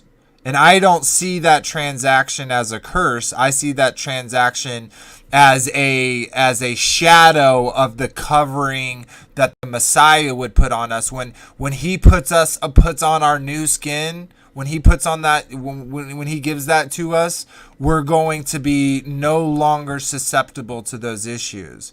So I don't see it as the next skin we're going to get is going to be even more corrupt because it's coming from the Messiah, which is kind of, in my mind, would lead me to believe like if it's a cast and shadow of the next thing. all right, can y'all hear me now?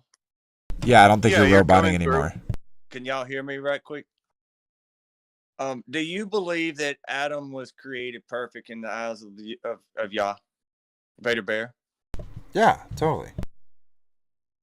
Okay, do you believe that he was given a glorified body because it was literally touched by the hand of Yah?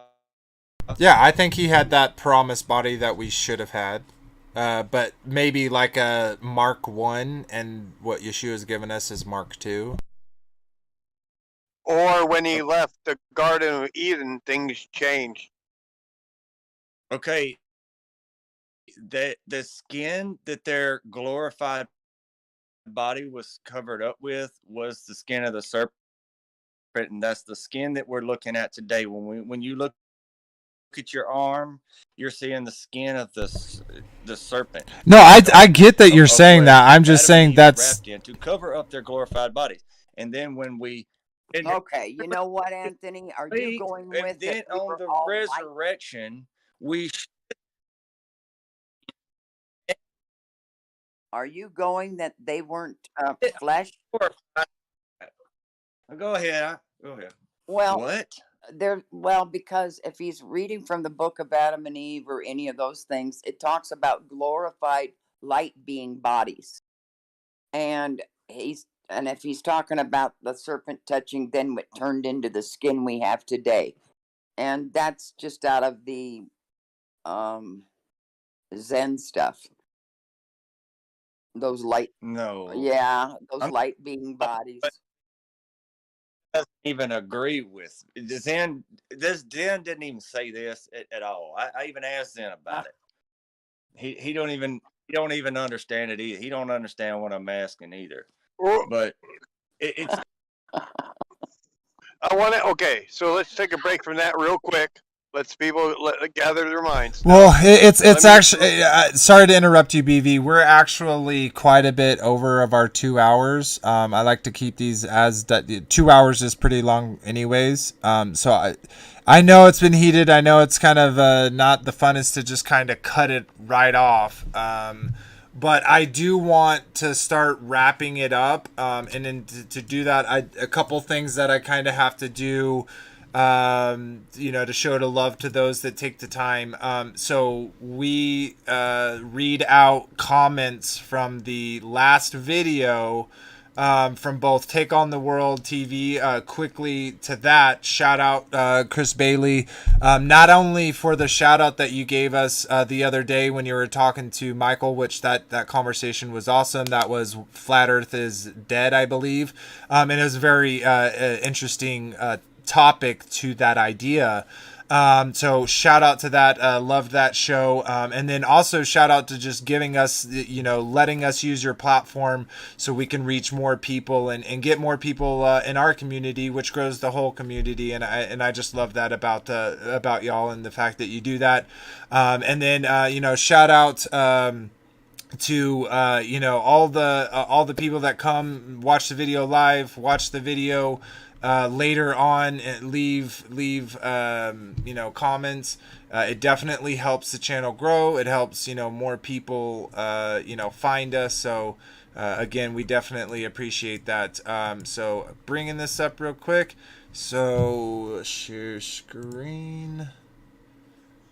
Boom. So my wife said a beautiful quote. She said, glad the show is back. Looking forward to a time where it streams more than once a week.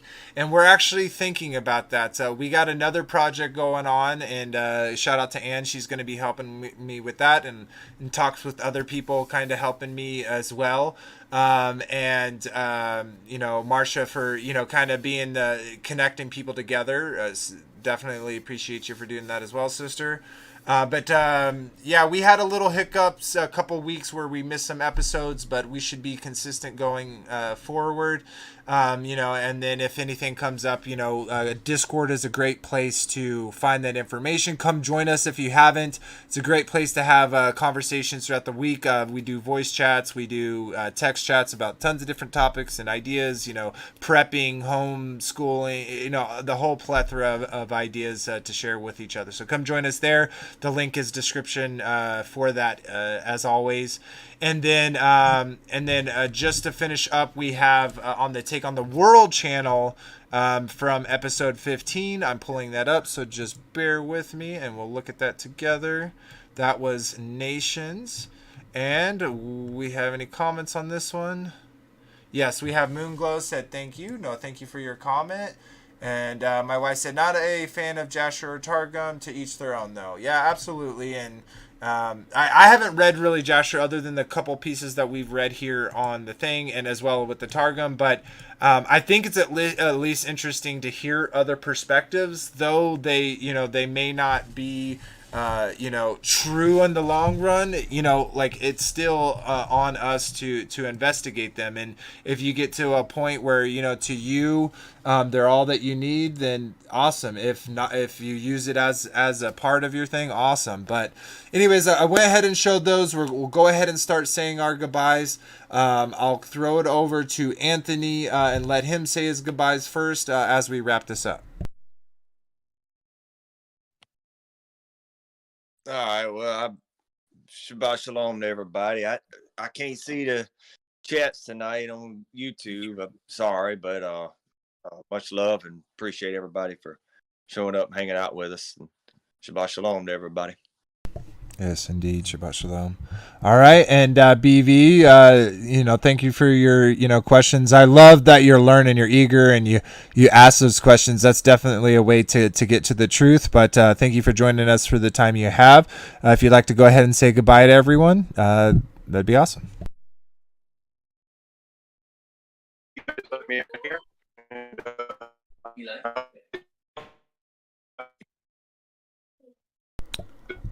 Well, that was a good college try, but you're super robity right now. So I'll go back up and give it to Ann. Ann, you go ahead and say your goodbyes. Shalom all. Have a wonderful evening. Yes, you must. And check us out. We typically come back into the speaker square after this and kind of chit chat as we, wind the day down. So definitely come join for us if you'd like to have some conversation. Again, that link's in the description. And then we'll go over to Daryl. Daryl. Yeah, Shabbat Shalom, y'all. Thanks for showing up. And I love these discussions. Sometimes they get a little rough, but that's all right. We all love the Father, and we'll be rewarded for that. Yeah, absolutely. All right, and I'll go ahead and throw it over to Marcia. Well, Shabbat Shalom, everybody. And yes, we do have a conversation usually after the show. So please join us if you would like. It's not Shabbat anymore, so Shalom, everybody. Yeah. Well, some people could still be sunny, but to you, yeah, it's kind of a difficult one with the time zones, right? But that's how we know that the sun is moving and not us spinning magic ball. But anyways, I'll go ahead and say my goodbyes and cut us out. So we thank you so much, everyone that comes here and joins the conversation, whether in Discord, whether in chat. I see you, Joy. I see you, April. Thanks for being in the chat as well, Sean. I see Kathy Wynn, Mojo Shop, my beautiful wife, the Mrs. Vader. Thank you, Kyle, for being here. And if I missed you, I'm sorry, but I do definitely appreciate everyone's support. Remember to like, subscribe, comment. Really helps us out. And join us on the Discord. But other than that, I hope everyone has a wonderful week. I hope that the Father blesses you all and keeps you all. And other than that, y'all have a wonderful rest of y'all's week coming up. Thanks. One thing I want to say. Oh, yeah, go ahead, Marshall. I want to shout out to the Mrs. Vader. I think she is so sweet. And I just got to say, she's just wonderful. That's all I want to tell you. She's wonderful. I agree. I really do think she's got a good sweetheart. You hear that, babe? I bet she's blushing right now. Awesome. All right. Well, everyone, have a great one. Until next week. Join us in Discord. Love ya. Shabbat Shalom.